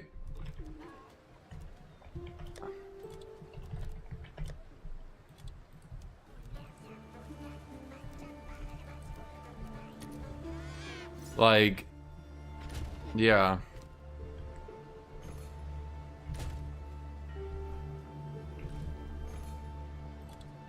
We want lightning resist and cold resist as well. 2020. How much can I drive up the price and still get outrageously good gear here, chat?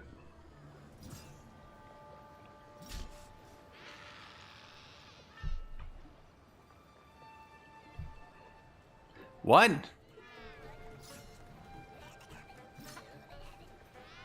This seems odd.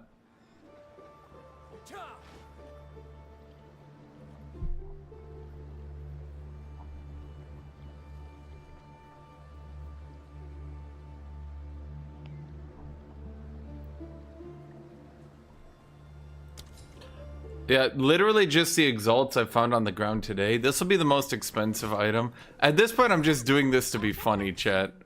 The mother sees you. I mean, I obviously don't need to be doing this. I think it's just funny to me.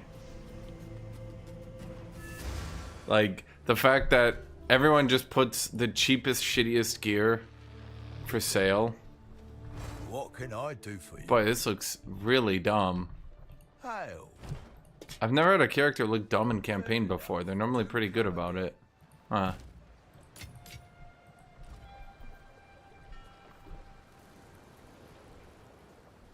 Also, you're lucky I can't talk about Battlefield anymore. Why can't you? Not a good idea. I didn't make an anti-new fire rule. Chat, did anyone make an anti-new fire rule? That bloody rosary's now oh, I've set a course. Where to?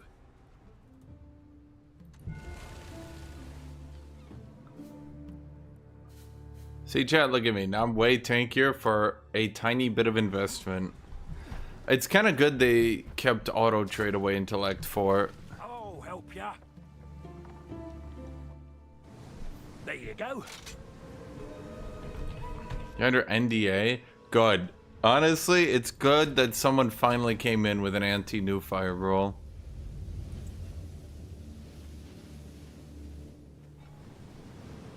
Something's not right. Not right at all. Blood fever. Madness. Maybe. Please. Do whatever you can to save Makuru. Oh no. This ain't good.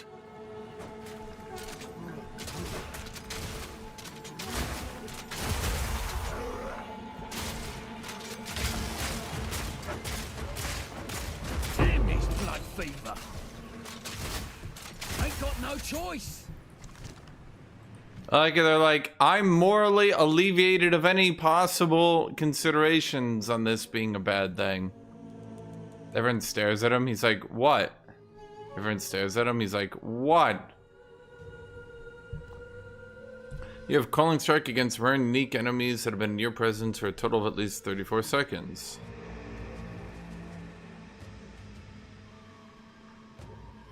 Attrition is still really bad.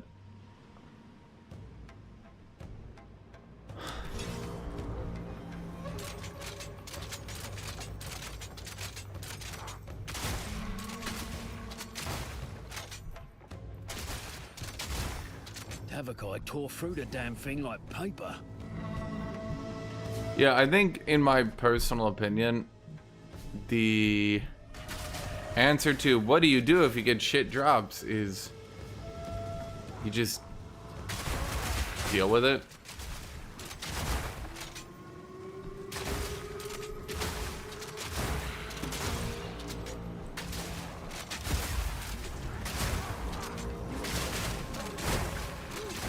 I don't know how else to put it. It's like,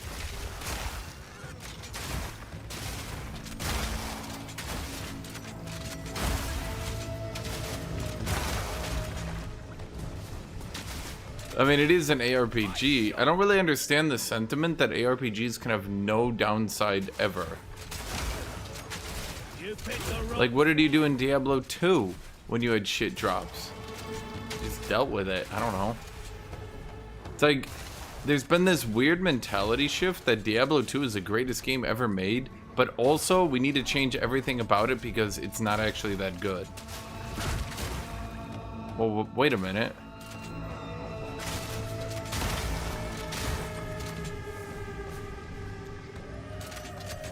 Mercenary's got a ridiculously good cold shotgun right now, but he has no cold nodes. And he's got an entire cold build with no cold support, yeah. Mercenary is just trying to do way too much. He's not focused enough.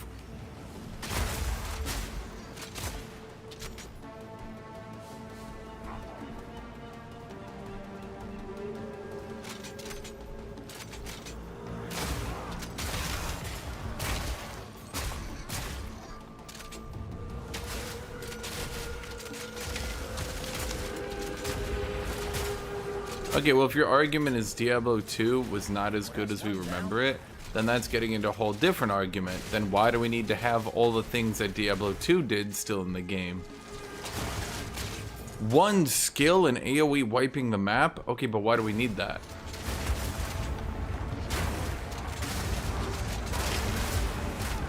Surely you see the problem now, right?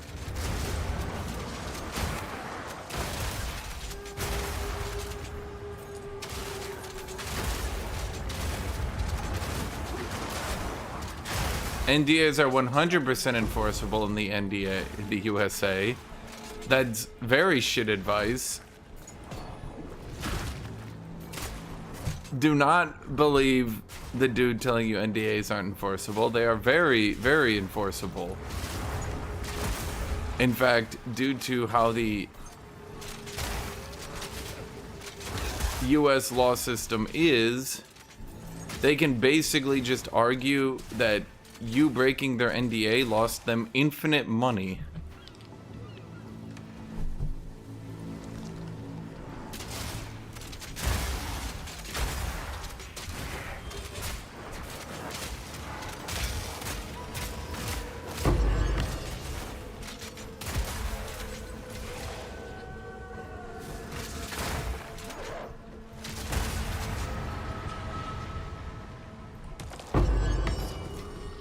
Until such a time comes by that you have a good enough lawyer that can argue that you didn't cause them to lose infinite money, breaking your NDA is akin to saying, yeah, fuck the rest of my life.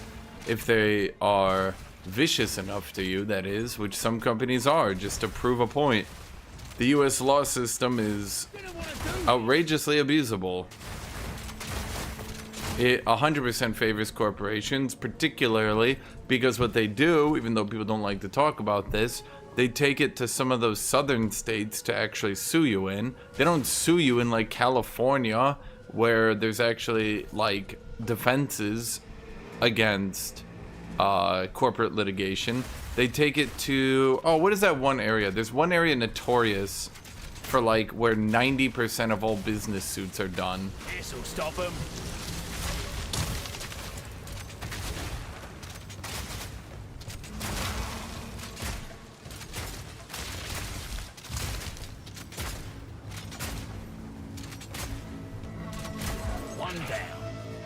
They take it there, they sue you, and then, oh wait, they literally know the judge because they always do their suits there. And the judge goes, how much do you want? And they go, I don't know, all of it? And the judge goes, ah, they're ruining their life package. Got it. And you're like, wait, what?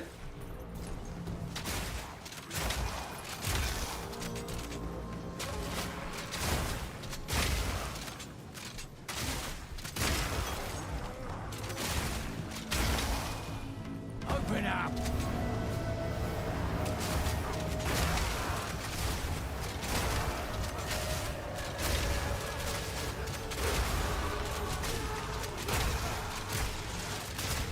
Assault laugh. Oh, there's one more exalted.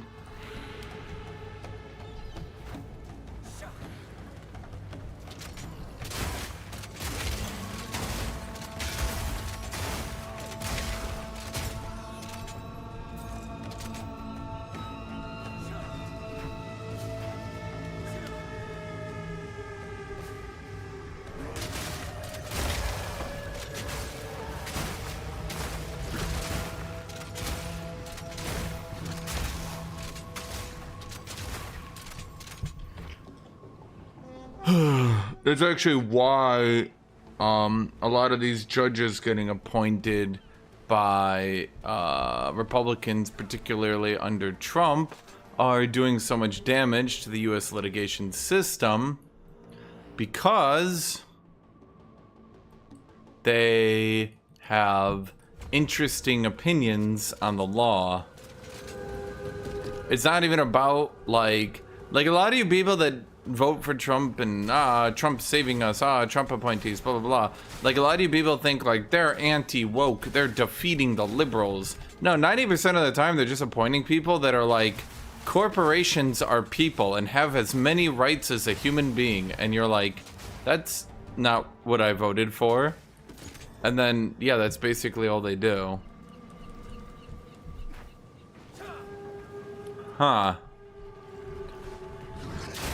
I definitely feel every time they introduce a new act, they tend to overdo it on the map sizes. There's not even anything to do in this map.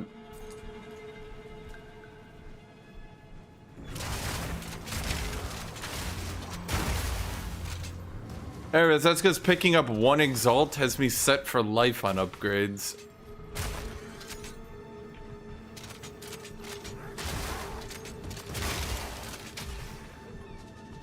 Trump, by the way, in particular, is, I think, literally the most lobbied and bought US president in the entirety of its history.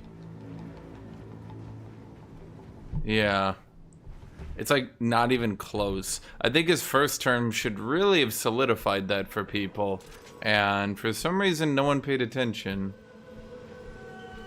But summation of everything I just said, so long as there is a Republican president, do not fuck with the courts. At least corporately, against, well, corporation.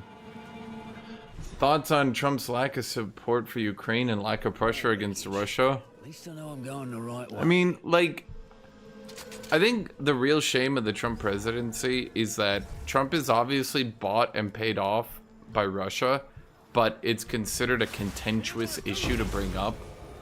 When every other country is just like, yep, that's true. Yep, no, this is like the most obvious thing we've seen in our life. And then like half the Republican voters are like, I don't know, this could go either way. And you're like, how? It's so obvious. It's like you look up and the sky's blue and they're like, that could be green. You know, green's kind of a shade of blue. And you're like, but it's obviously blue. And they're like, well, I mean, it could go either way. And you're like, no.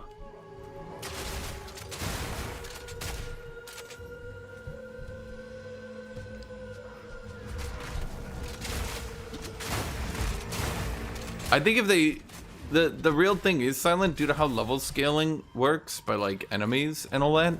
Like they could literally just make the map smaller and all it would do is save time. Because like I'm barely leveling up because I'm so over leveled on the content.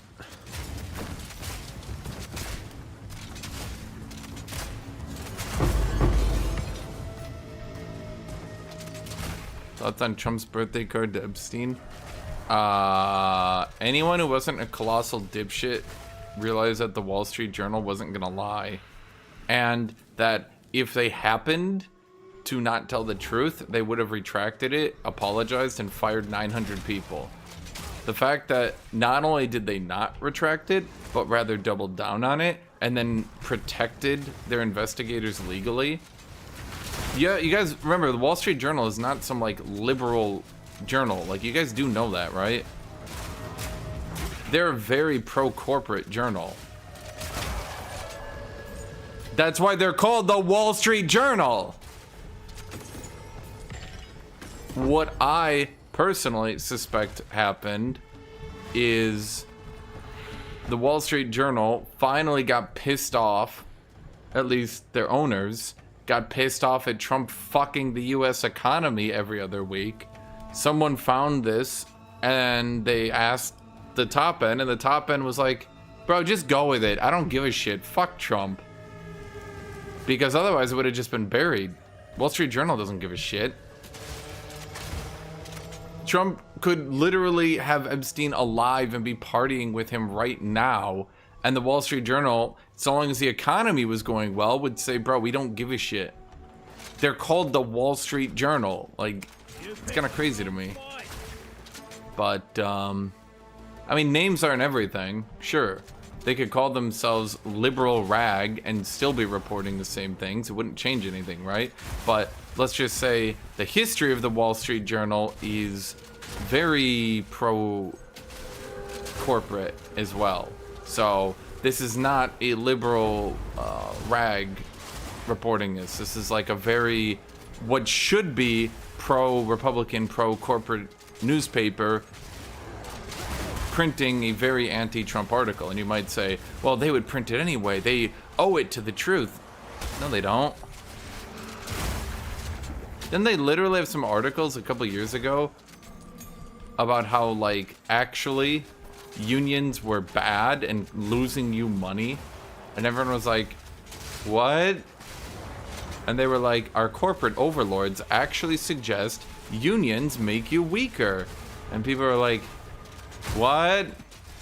Like, this is not, again, I'm just trying to double down. This is not a website, an organization, anything like that that is like anti-Trump, anything like that, right? So just in summation, end of thoughts here, my thoughts are, yeah, I pretty much knew that shit was true.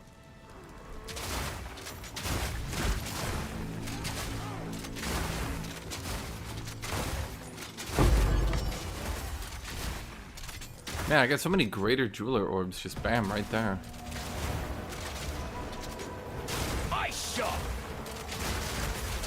Yeah, that's exactly what I'm trying to say. Like, Wall Street Journal are the kind of people that, like, if there was an expose on Walmart and they were like, Walmart is costing the US taxpayer $10 trillion with their shitty practices, Wall Street Journal would be the kind of people to run out and be like, well, now hold on a minute. I think actually Walmart is good. And you'd be like, what?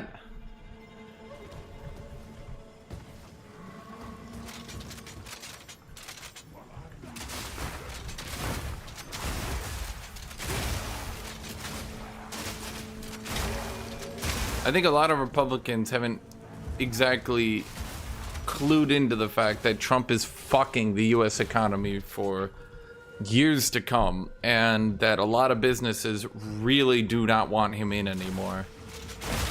The idea that he's strengthening our army is a joke, because the US will not be able to afford a strong army at the rate things are going. Trump has been the best president for China and Russia for the longest time. So the US business interests don't really enjoy him. The US public, he's got the lowest ratings in a long time. I think everybody thought that Trump would just be a, well, I mean, he basically Hitlered everybody, I'm gonna put it that way.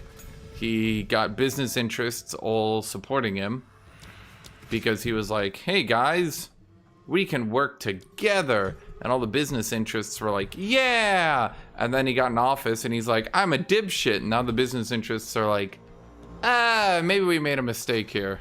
But they didn't want Kamala because obviously Kamala had a lot of pitches, a lot of ideas coming from the coming from the Democrat side that were not pro-business. Trump basically is just like, I'll lower your taxes. And they're like, fuck it, this guy. We speak, the ancestors heal her. Enough! The time for talk is over. Then shut up and fight!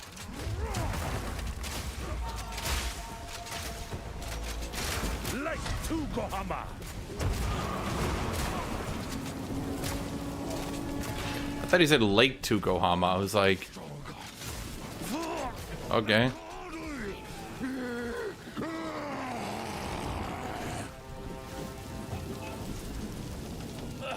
If this is redemption, I'll stick to damnation. But the thing is, I don't think Trump really gives a shit about how other people think about him. I think in a lot of ways that's actually been... I feel like basically he got snobbed from upper society.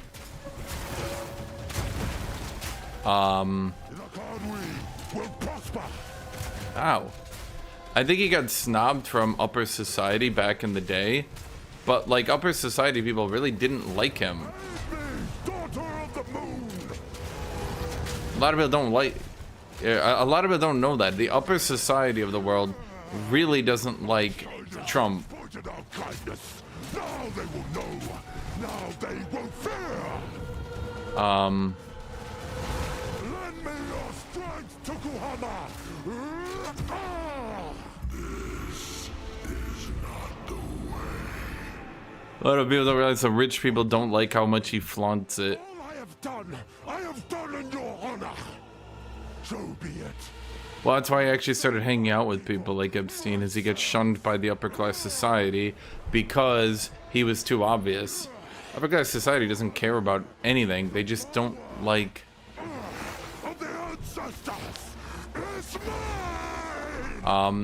They kind of just don't want you, let's say, uniting the lower classes.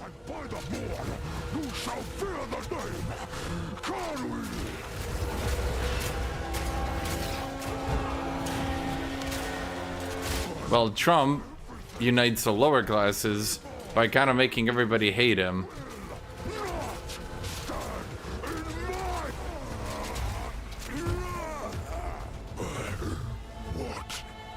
What have I done? It is over, Tabakai.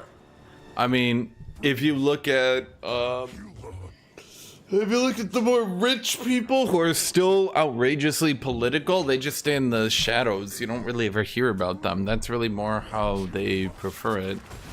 Because if you make people realize they're fighting a class war, it doesn't work out well for the rich.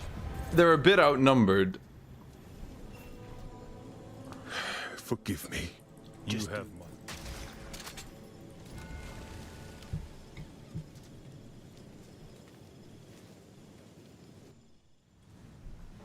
Lower the anchor. Wait, where are we going? Return to King's March. Oh, Cartman. The Countess leads the Twilight. I would say that's true too. There's two... A lot of people don't really realize this, but there's like two tiers of Democrats. Is what I've actually said for a while. You've got the Democratic political leadership that's been in control since ever. And the Democratic political leadership has very much been at odds with the common people for a very long time. Even if you look back as FDR, Franklin Delano Roosevelt, a lot of people don't remember how much he had to fight against the Democratic elite in order to get all his reforms. He actually did a pretty ingenious strategy As it sufficed. where what he did is he had a lot of his advisors and shit like rile people up.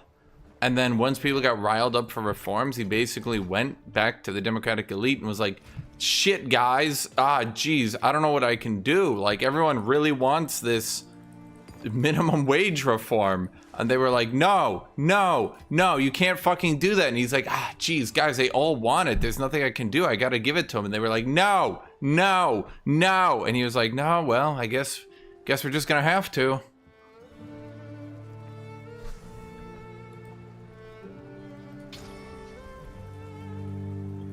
Okay, what do we put on fragmentation rounds? And so when you have some people that are more upper class and some people that are lower class, actually, you want to know what's funny? Is when you actually go back and look at it, Bill Clinton would have been more what you would consider the Democratic elite, whereas Hillary Clinton would have been considered more what you would call the more common Democrat. If you actually look at her political history, her and Bill do not actually agree on much. Which is kind of comical when you notice it.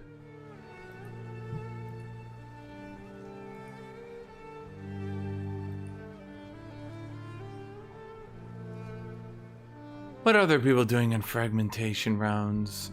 Close combat, exploit weakness, Rickwold's ferocity.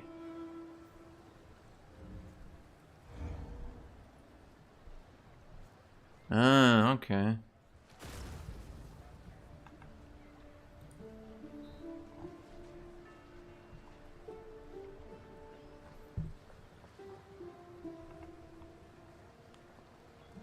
Man, it's frustrating because all you people choose the wrong gun.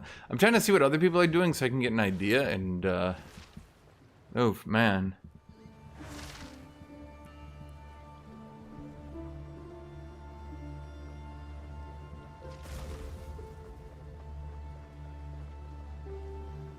They're just doing a heft, huh? Do I have a spare heft? Nope, we gotta make another one. Fragmentations. Heft.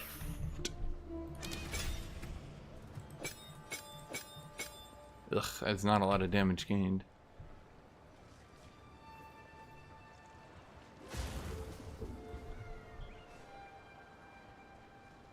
Well, yeah, I mean, Bill Clinton was... Oh, he's an interesting dude.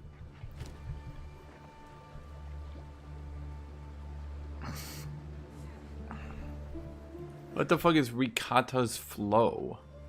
Ricotta's... Yes, yes. I've picked the blue as long as I well. Ricotta. I don't even see that. What the hell is a Ricotta's flow? Was that you, Kitty? A lot of Bill's policies were really good for America. Yes. He kind of did really good with the policies.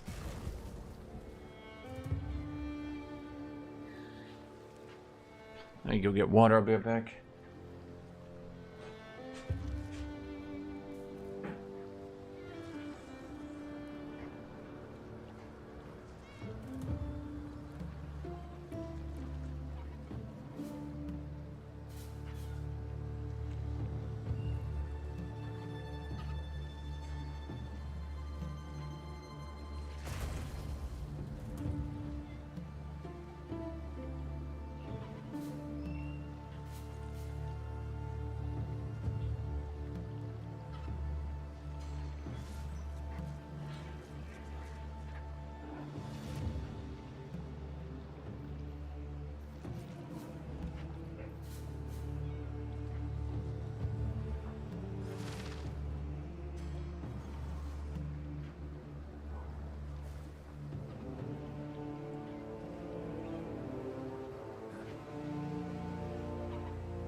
I mean, since let's go back to Reagan at any rate, because that's I'd call him the first modern president of the current policies, right?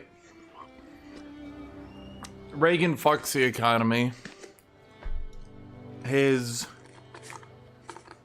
dude following that tries to fix it a little bit. Bill fixes the economy, Bush breaks it, Obama fixes the economy, Trump breaks it. People start wondering, what happens if Democrats don't get 8 years to fix the economy before the Republicans fuck it again? Well, impeccable offerings. Unfortunately, this appears to be what happens, which is to say, not good stuff. I forgot my water. I got Cheetos though. There is some. Thank you. Wish I Should you go? How come I can't play a vampire? That should be an ascendancy. Don't say blood mage. Hemomancers are not vampires.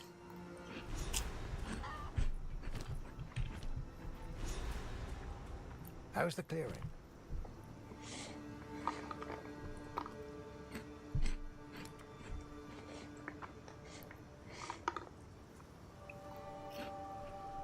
If you find a pint out there, do bring it back. USA doesn't implode because of Texas.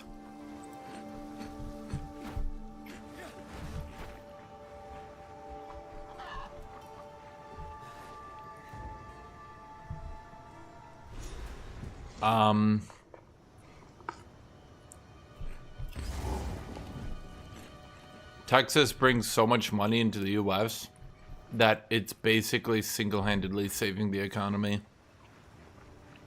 Texas, California. Texas takes money. If you're paying attention, that's what the Californian governor's been trying to bring up. This'll stop him. The fact that Texas takes about as much money out of the US Treasury as California pays in surplus. So basically, California is subsidizing Texas, which feels odd.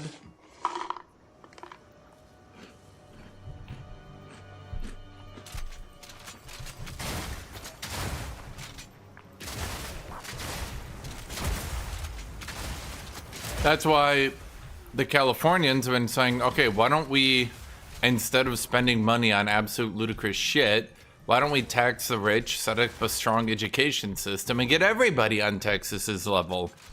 To which everybody has said, no, fuck you, Texas bad. Say, California bad. Why not Texas, California? Why do I keep mixing those up? Because, frankly, the education programs in the South are just not very good. A lot of the North isn't great either. But the Northeast is doing good. At least on education. California is fine enough.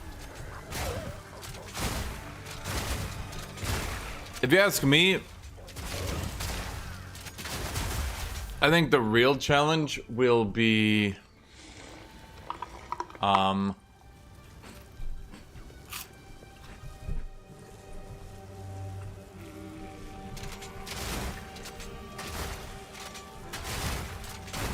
education reform that finally distances the modern South from the Civil War South. A lot of people who live in the South want to still be the Civil War South for some reason, but I think they really need to pull that idea out, as in remove it. Basically just say these people who used to be here instead of these people who are still here. That'd be a decent enough way to go about it.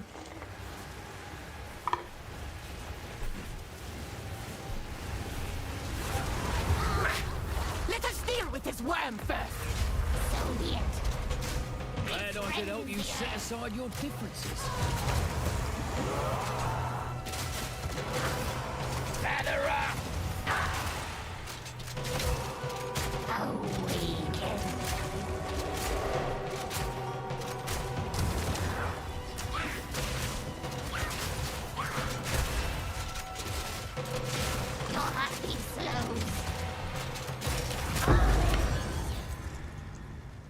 You fought together, you died together. How sweet.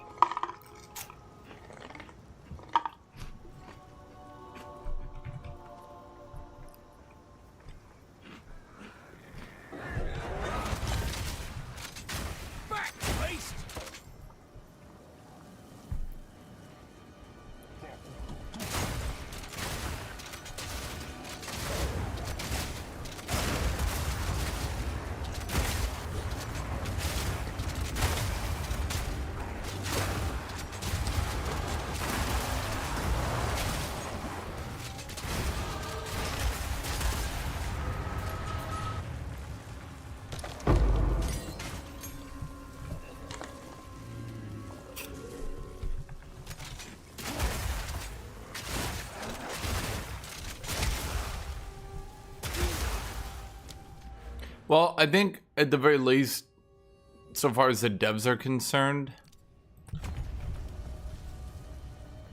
that they don't really They still resist our new master's message, but hunger does care if people get to level 100. Raise their fields, kill Find a way their through darkness. Wait, I thought killing the bosses did it. but keep them alive. We need worship, not corpses. Bring them to Wolvenhold. Oswin will take care of the rest. Tarry not, the Wendigo watches from the shadows. If we dally, it will know.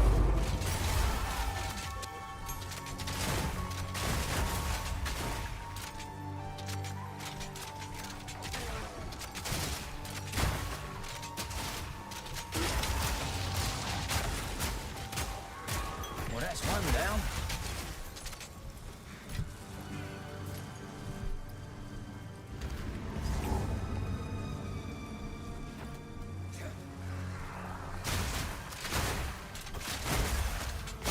Freeze! Death Talon. You know, I kind of miss when rares in previous games were a bit stronger. I feel like the devs take too many influences, in my opinion, for how hardcore people play the game. If you want to see where that can be a legitimate issue, look no further, for example, than games like the Elden Ring DLC, which did the same problem.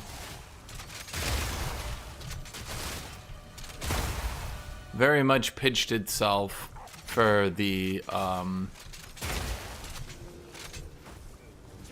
people that played those games non-stop, and then regular people were like, wait a minute, this sucks.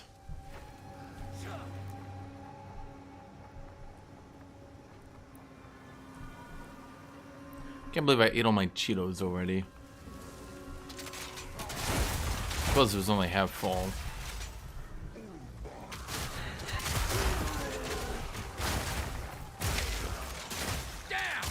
I will maintain that that game has problems. Because, well, it just does.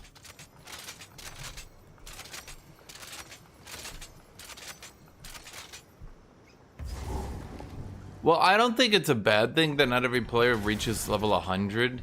I mean, it is like a prestige thing. It is like, man, but I want to, sure, but... yeah.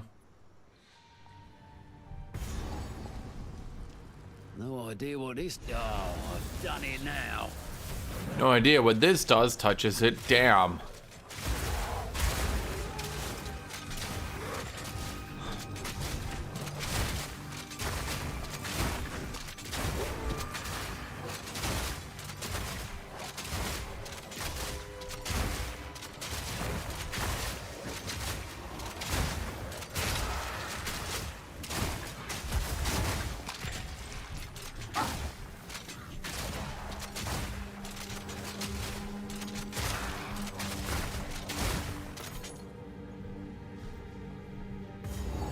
But yeah, I don't really see it as that big of a negative. I mean, there's some design philosophies they have that are bad. There's some that are good. And I think a lot of people who played Path of Exile 1 have definitely agreed with this statement, that they seem to be stubborn often on things that they shouldn't be stubborn on, and they're not stubborn on things that they really should have been stubborn on.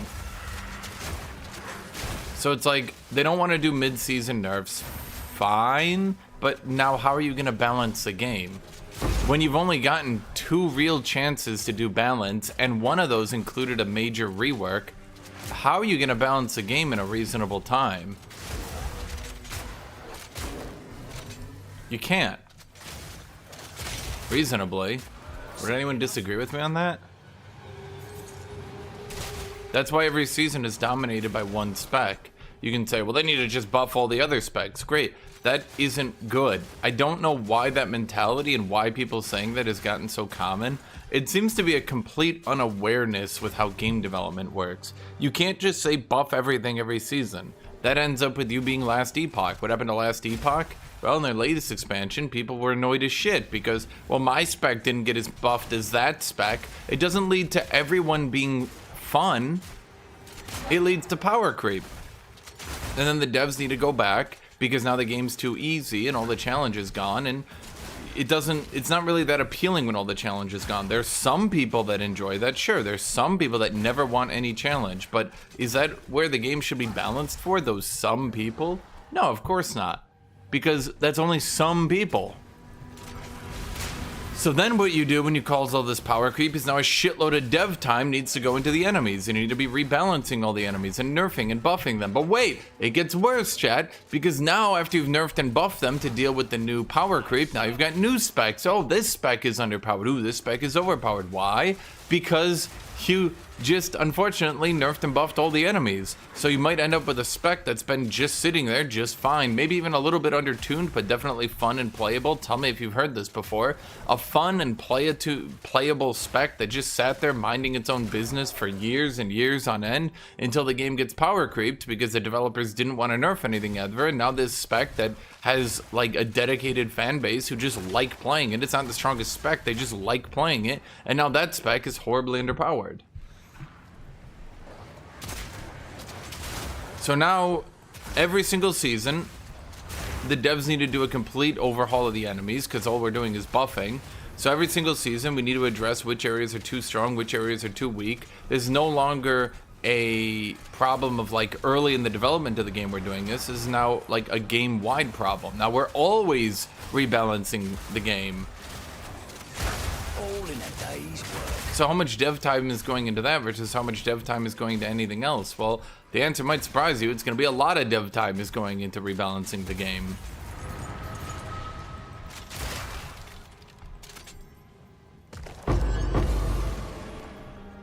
But wait, it gets worse, because where do those developers come from? Can a dude who does modeling rebalance the game? No, of course not. Can a dude who does animation rebalance the game? No, of course not. So who rebalances the game? The people who are in charge of buffing and nerfing. So now, our limited dev time for buffing and nerfing is not going to buffing and nerfing. It's going to rebalancing the campaign so people don't complete it too quickly and get bored. And it's going to rebalancing the end game so people don't complete it too quickly and get bored. And it's going to all this other stuff. And now there's less time and there's less people for actually rebalancing the specs. So now each season, half our dev time is going to balancing the enemies and half the dev time is going to balancing our classes. And now the balance is getting worse and worse and worse because we're just on a power creep based meta.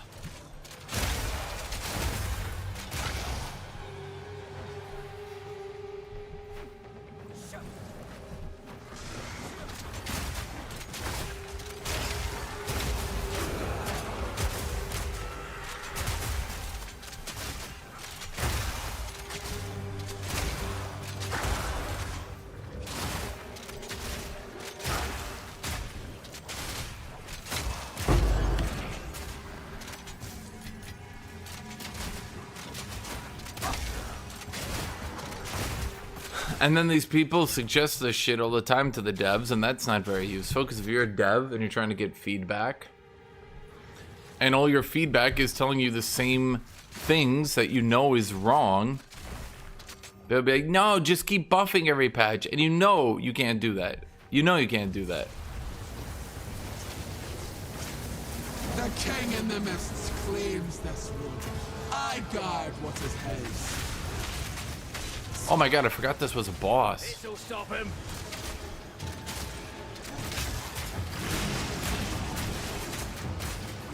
The mists closing.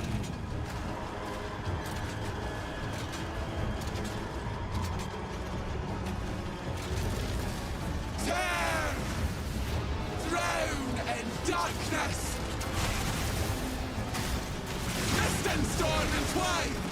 I think when I played Warrior, I just two-shot her.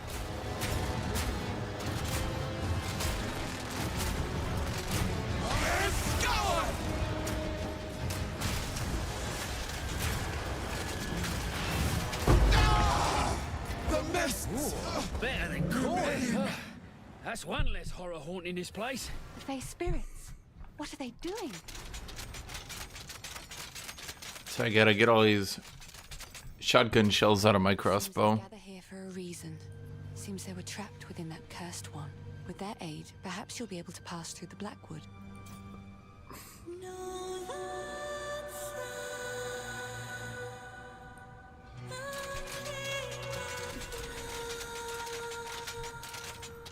It worked. They will guide you. I mean, I do like the idea of having the campaign have more stuff to prep you for the late game, so when you're in the late game, you can be like, oh, I remember that thing. That thing was super cool. Apparently, I'm not allowed to use the checkpoint. That's weird.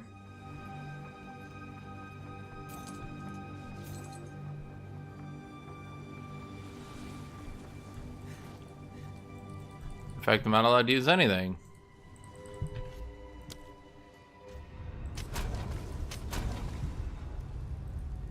Okay.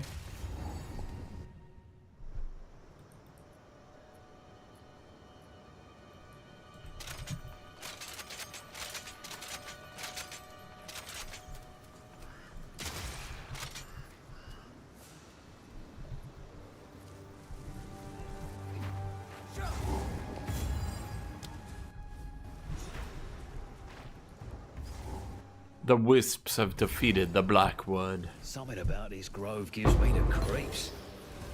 Omen altar. Something about this grove gives me the creeps. You just look at it.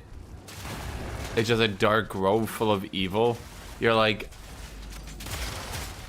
gee, I wonder, Mercenary. I wonder what gives you the creeps, buddy.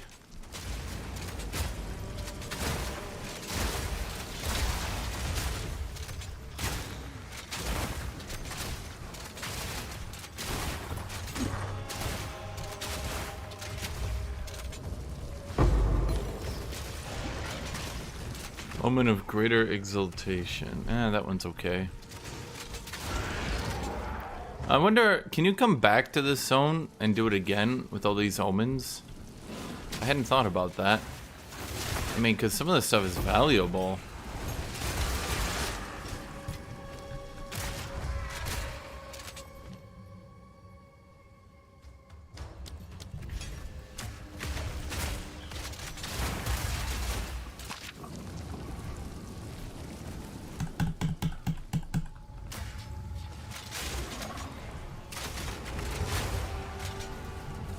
Well, this is getting annoying.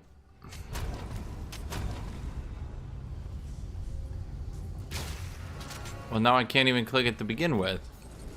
Why ain't that some shit? Okay.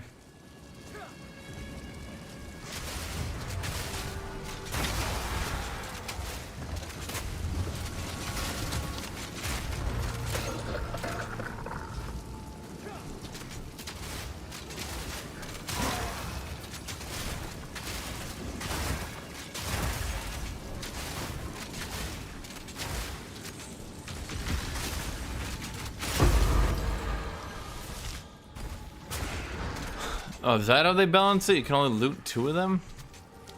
That's just a dick move. Where am I? Ah, now we have a chance to maim on hit. Perfect. Now we can slow movement speed and action speed. If my enemies can even move their character. Can I reach negative 100% movement speed, you think? I mean, I've got 2 slows, chill and the other one.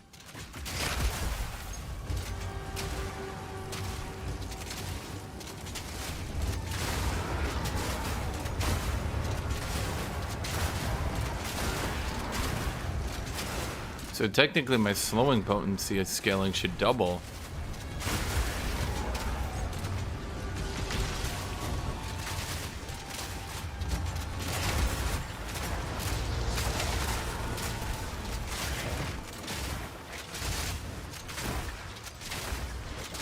Simple enough.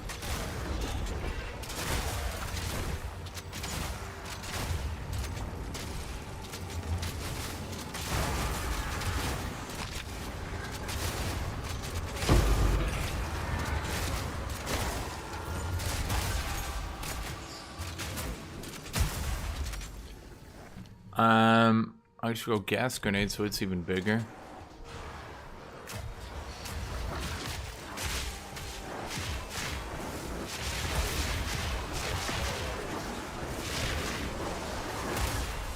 Ah.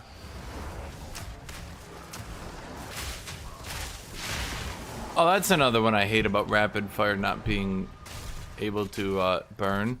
I used the scatter shot gas grenades also when I was playing rapid fire.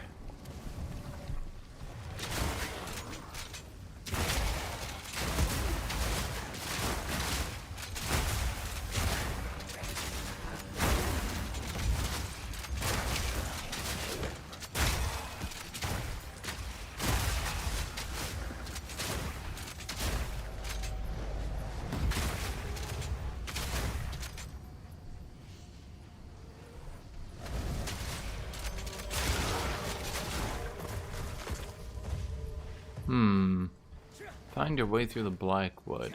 And this area here doesn't do anything. How did I find my way through it? Was it actually through it? I can't remember how it went. Wait, maybe it was this area over here and I'm just an idiot.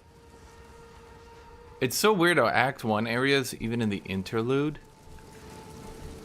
are like reasonably... Like, look at this. They're all like reasonably sized. You just kind of get right through them. And then it's like some of these Act 4 areas in particular, like holy crap. Ice shot. Get it? Ice shot?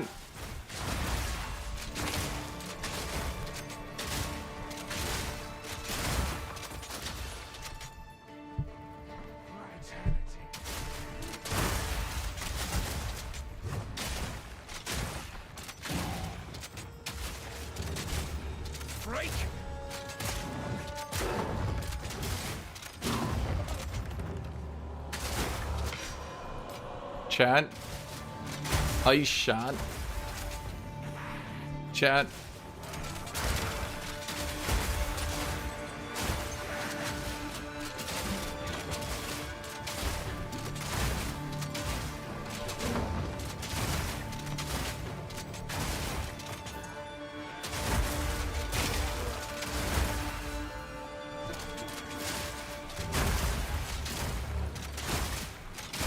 I hope every base I leave on the ground annoys Erebus. Because I'll just buy a better upgrade for one Exalt. Simple enough.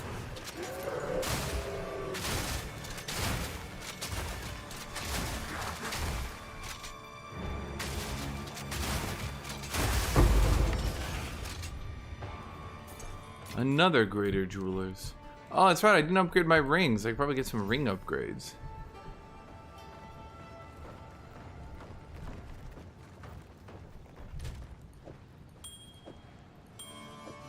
That's where all my fire resist is coming from. Yeah.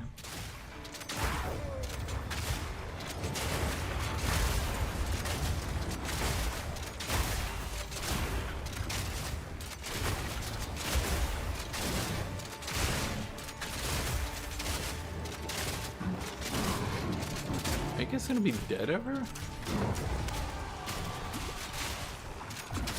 Darth machine. Did you just call it a robot? That's a demon, buddy.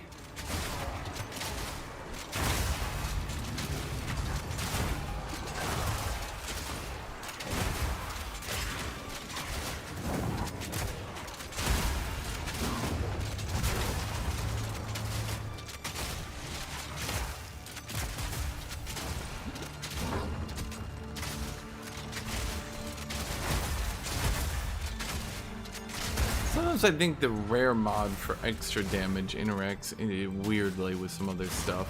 They really need to look into that. Not today. Why are you not dead? That's what I would do if I was a developer. I think I'd look into that shenanigans. Because there's clearly some shenanigans going on with that.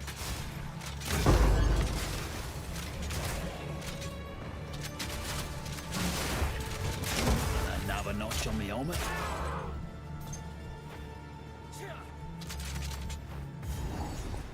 Holden Estate. Okay, wait, what do we have to do here? The ferryman and the... Oh, right. We got a boss to do, and then we got the ferryman. And the ferryman lets you buy...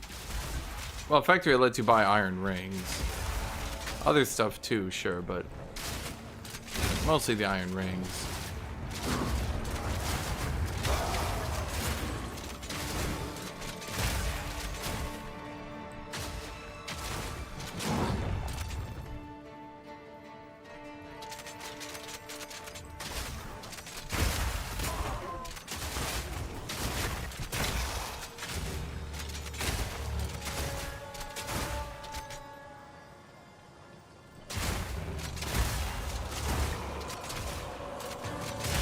Whole lot of shooting people with a shotgun, Chant?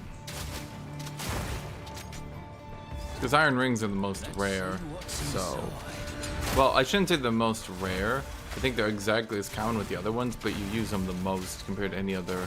Not ring, rune.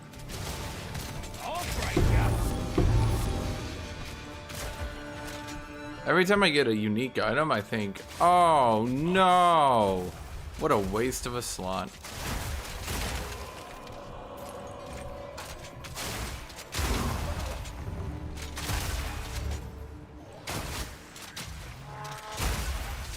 How many uniques are actually good at late game?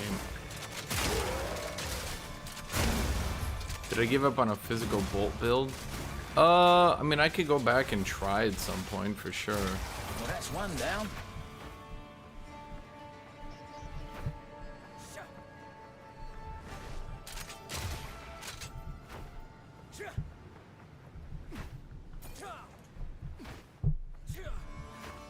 As far thusly though, it's well, it's kind of hard to do a physical damage build with specs that don't really help you do physical damage.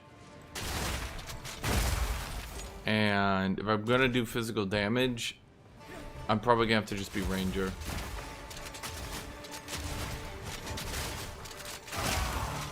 Well, the thing is, with the current state of gear, you also kind of need to keep track of the gear that people have. Because reasonably, pinnacle bosses are not hard at all right now.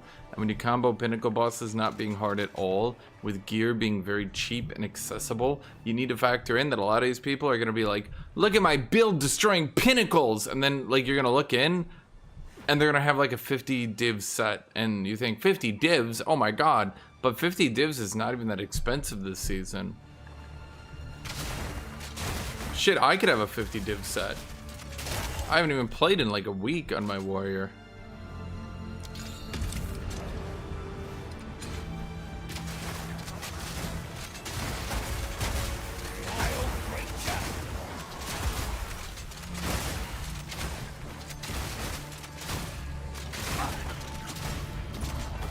So I definitely think there's some, you can do anything, but it's kind of like you can do anything from a Last Epoch standpoint. The game is definitely a bit harder than Last Epoch, for sure. But you also need to factor in that it's not as hard as it was last season, by any stretch of the imagination. Quite easier, in fact.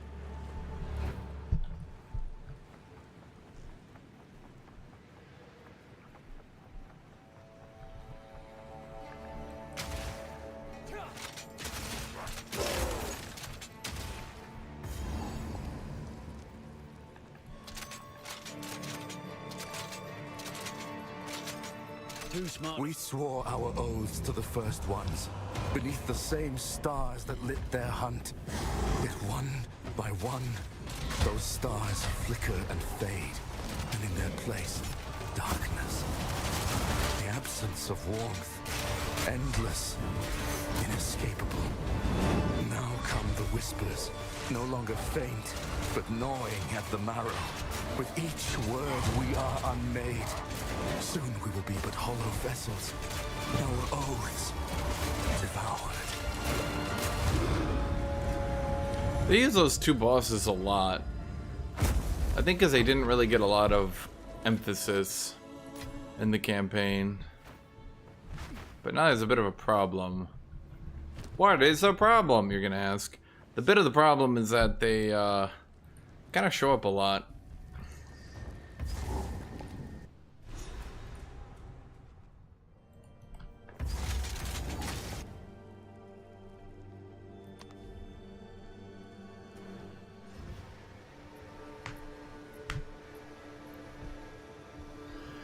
Well, let's remember there are no more tier 4 pinnacles. They got yoinked doinked.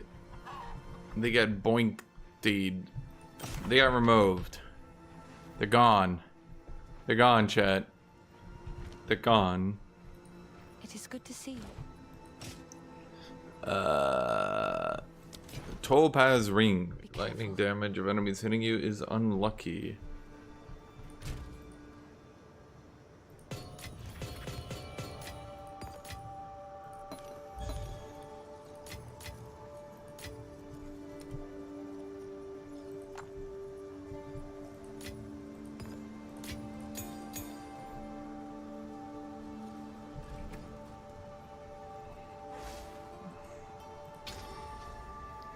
Okay, so what do we add to these?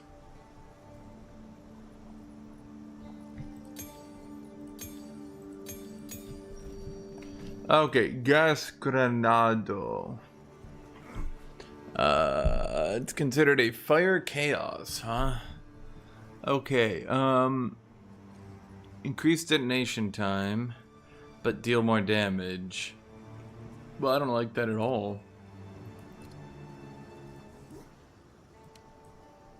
What do we have? Persistent ground, which I don't think actually works.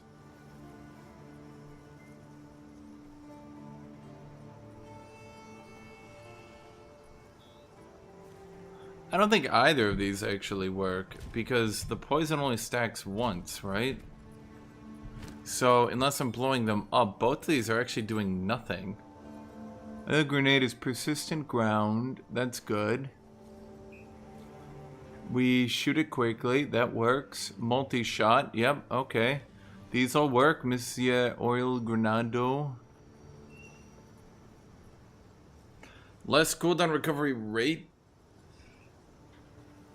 Second wind. So I get 16% health every time I use it, huh? That seems fine to me. Now for you, Gas Granado. What can we do on this thing? Okay, so we have break armor. Wait, this is increased now? Oh, that would explain a lot.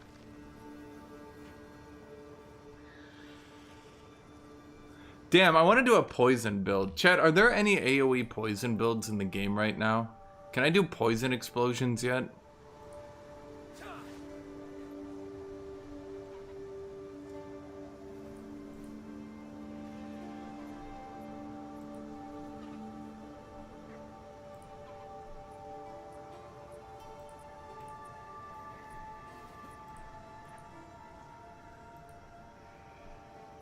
Decompose.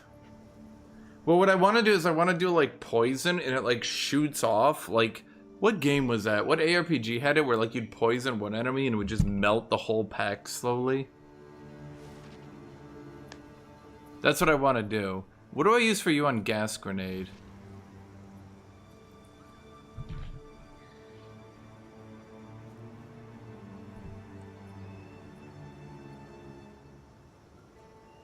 Wait. What? Well, that one seems good. Wait. Wait, it literally can't miss. Wait, why is that?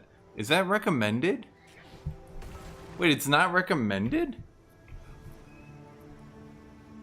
No, I don't want to do an armor break setup. Fuck that. That's just, ooh, look at me, I'm breaking armor. Like, who gives a shit? Wait, have you seen this one, Silent? What is this? Why do I give a shit about less accuracy? What? That's the freest shit I've ever seen in my life.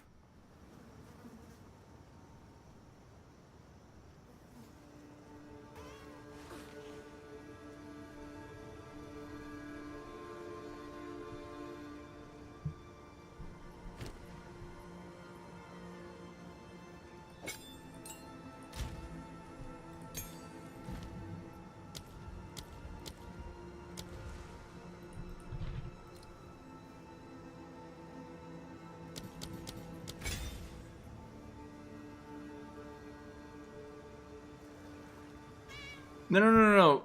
Overreach is better than magnified area. It's 35 instead of 40. It also importantly uses dex instead of int, so I don't need to weirdly keep int on my gear. I mean, reasonably? Do I even need? I keep pressing O every time. Do I really need multi-shot here? If I have this much area, I'm wondering. So, okay, you've got corrosion, overreach.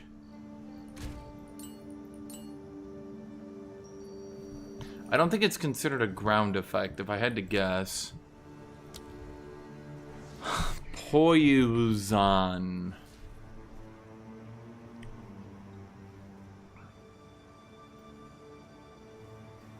Yeah, that seems perfect for me as well. Wow. Bro, how can anyone complain about these new supports? There's one for everything. Do anything and there's a new support for it. And for some reason they don't show it under recommended. Okay, so you got gas grenade with corrosion, overreach, deadly poison. What else can we do for you, Mr. Gas Grenade? They do recommend persistent ground. Okay, what counts as a ground surface?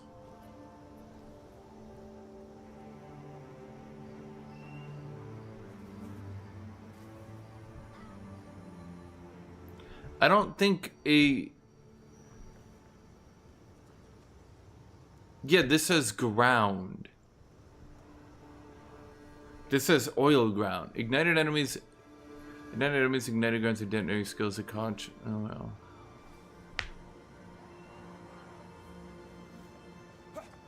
Huh.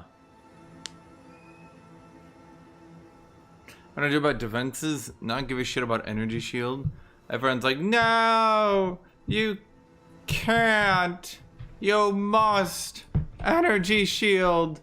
It's more meta. It's crying sounds more. Crying sounds meta. No. And I'm like, I don't know, I don't want to. And you guys are like, nah, ha, ha, ha, ha, ha, ha, ha, ha. Shard Scavenger. Your minions deal increased. I'm noticing they swapped a lot of these effects to increased. I think that's what they were trying to do. Cold, fire, lightning, physical. And this is cold, light, fire, lightning, physical. Got it.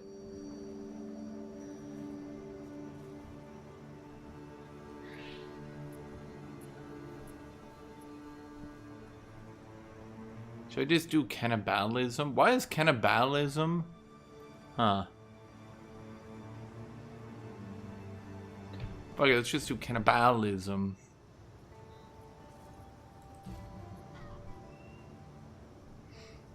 To be fair, you can never cap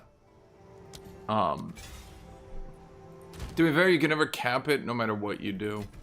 Deflection. It's a Silent probably knows the actual term here. It's a math formula where you can never actually reach 100. I forget what it's called. Basically, it goes each time you get closer. It's literally infinity. For those of you guys who are like, I watch anime, it's Infinity.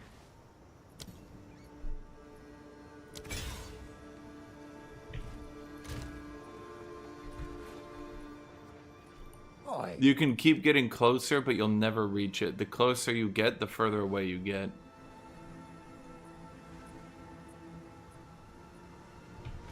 Till next time. And so, unfortunately, because I did it like that, you fucked. Asymptotic? It seems that way. Well, it seems Age of Wonders is starting. I can do Undead Nights again. I was having some fun with that.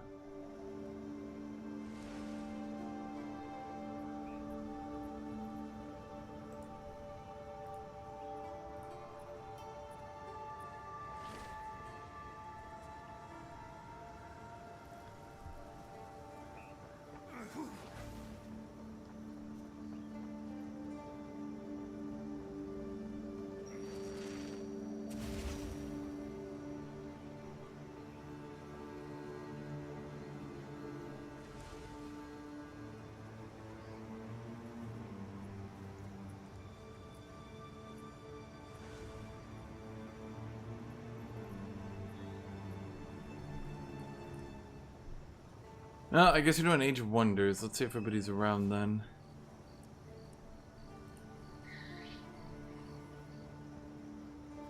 Well, until people get here, I suppose we could just clear. Although we're not going to clear a zone in 10 minutes, unfortunately. I think the next one is pretty big, even. Oh, shoot. I forgot. This one goes into 2 different areas. We got Wolven, Hold, and Holton. There's Holton. It's gotta be that one then. I wish the ferryman, I wish there was one more ferryman in the game at some point in the campaign. The rune RNG, and it particularly with the currency exchange not opening up, is kind of fucked. When can you join? I mean, you can join right now.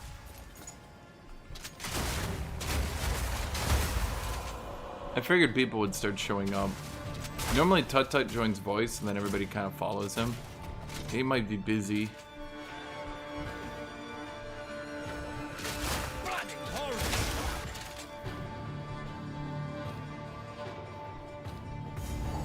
Oh, there's Volvin Horde. Volvin. Hello, hello. Yo. Hello.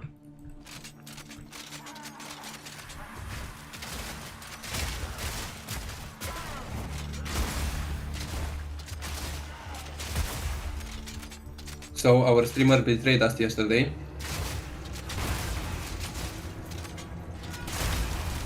Is that again? You betrayed us yesterday. How did I betray you? You slept on your job. I did what? You didn't stream. Oh, no, I took yesterday off. I was watching Peacemaker all day. It's a show? Yeah. It's got John Cena. It's okay. I think between Peacemaker and Superman, I basically got the James Gunniverse to go.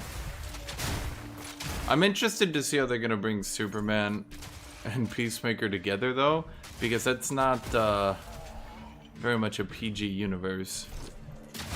I mean, Superman is G, but Peacemaker is like pretty hard R.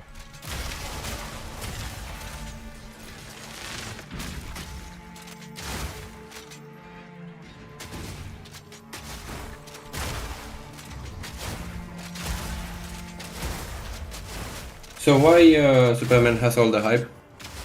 It's very good. They finally did a portrayal of Superman that doesn't just try to make him edgy.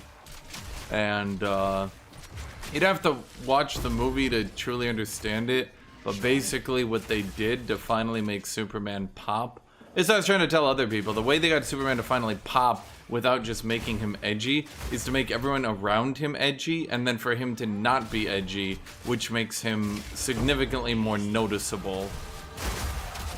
And because of that, you finally get a Superman. I mean, first off, the movie's well made, so like, get that. But it's a Superman that's not like too goody-goody with like everyone in the movie is either pure evil or pure good. It's not like that, but I mean, the bad guys in that one are pretty evil. But basically, they don't try to tone anything down other than Superman. Superman himself is toned down, everyone else isn't. So it flows nicely, and everyone likes it. And again, it's just a very well-made movie. And it's made Mr. Terrific very popular.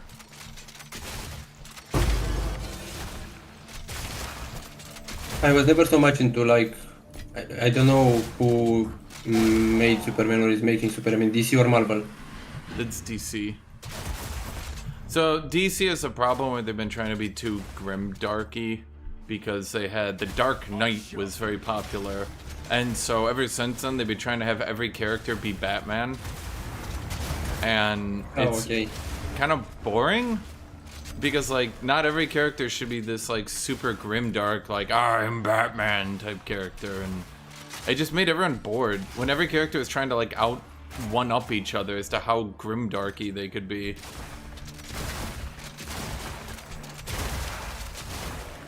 Yes, they just remade Batman in one way or another.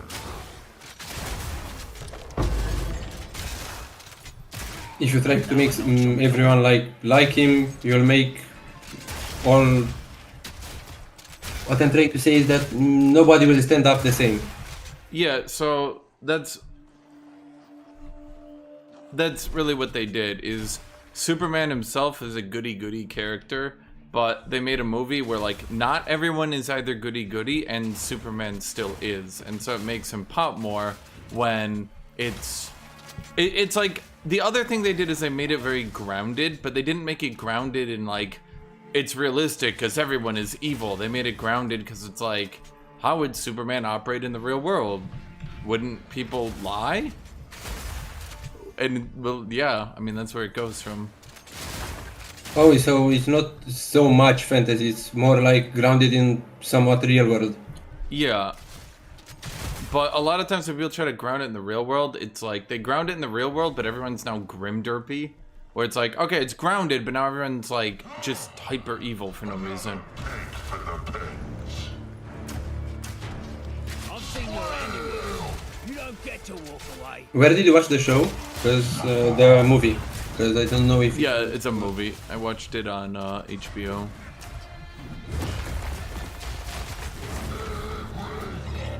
Is it like old or it's in cinema? Well, it was in the cinema. It was on HBO. I mean, so you can probably pirate if it comes down to that. No, I think I have HBO, but I don't know if it's available in my country. Let me check.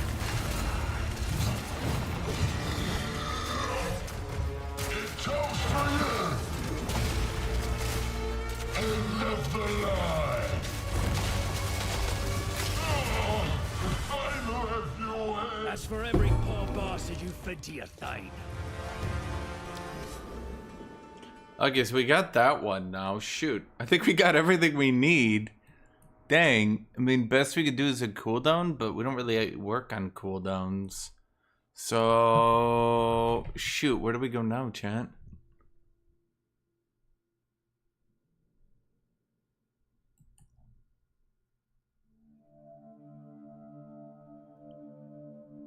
What's the name of the movie? Just Superman? I think, yeah.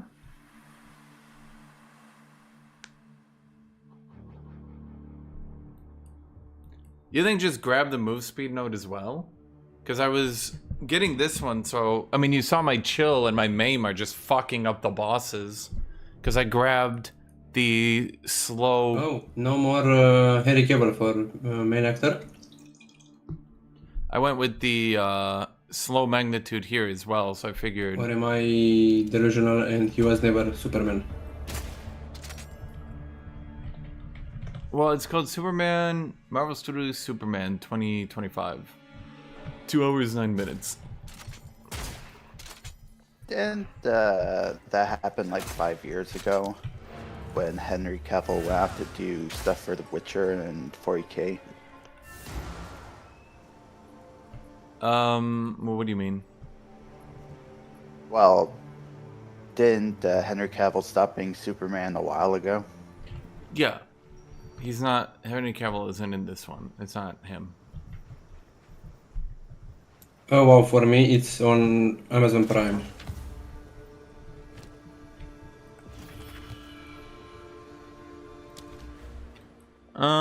Okay, so now that I'm here, chat.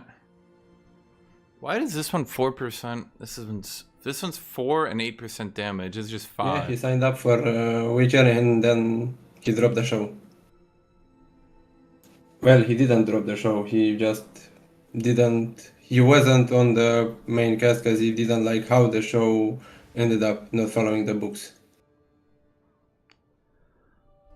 Ignite shot chill duration. I don't think that one's very good for me. Chat, can anyone think of anything else here? Increase stun threshold when parrying.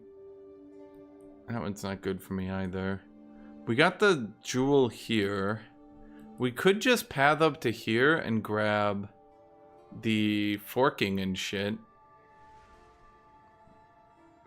An additional projectile when forking. Does that affect every single fork, I wonder? Let's see, we could go up here. You think just sprint to the fork nodes? Oh yeah, that new Kingdom Come Deliverance 2 DLC comes out today, I think.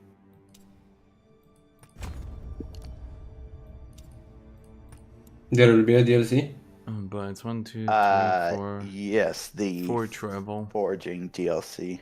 Why is there melee damage here? Fuck off, devs.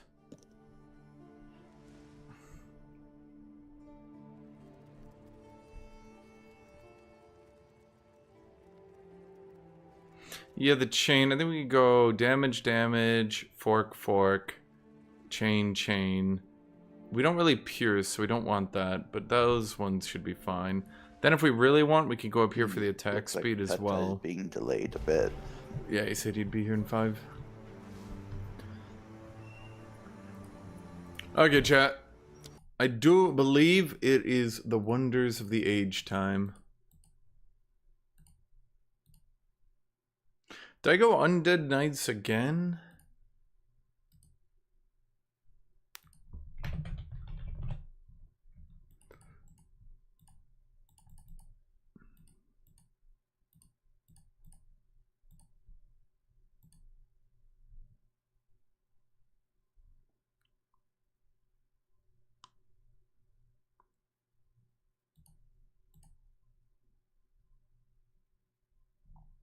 Why was that not lagging? That was on screen source. Something screwy is happening here.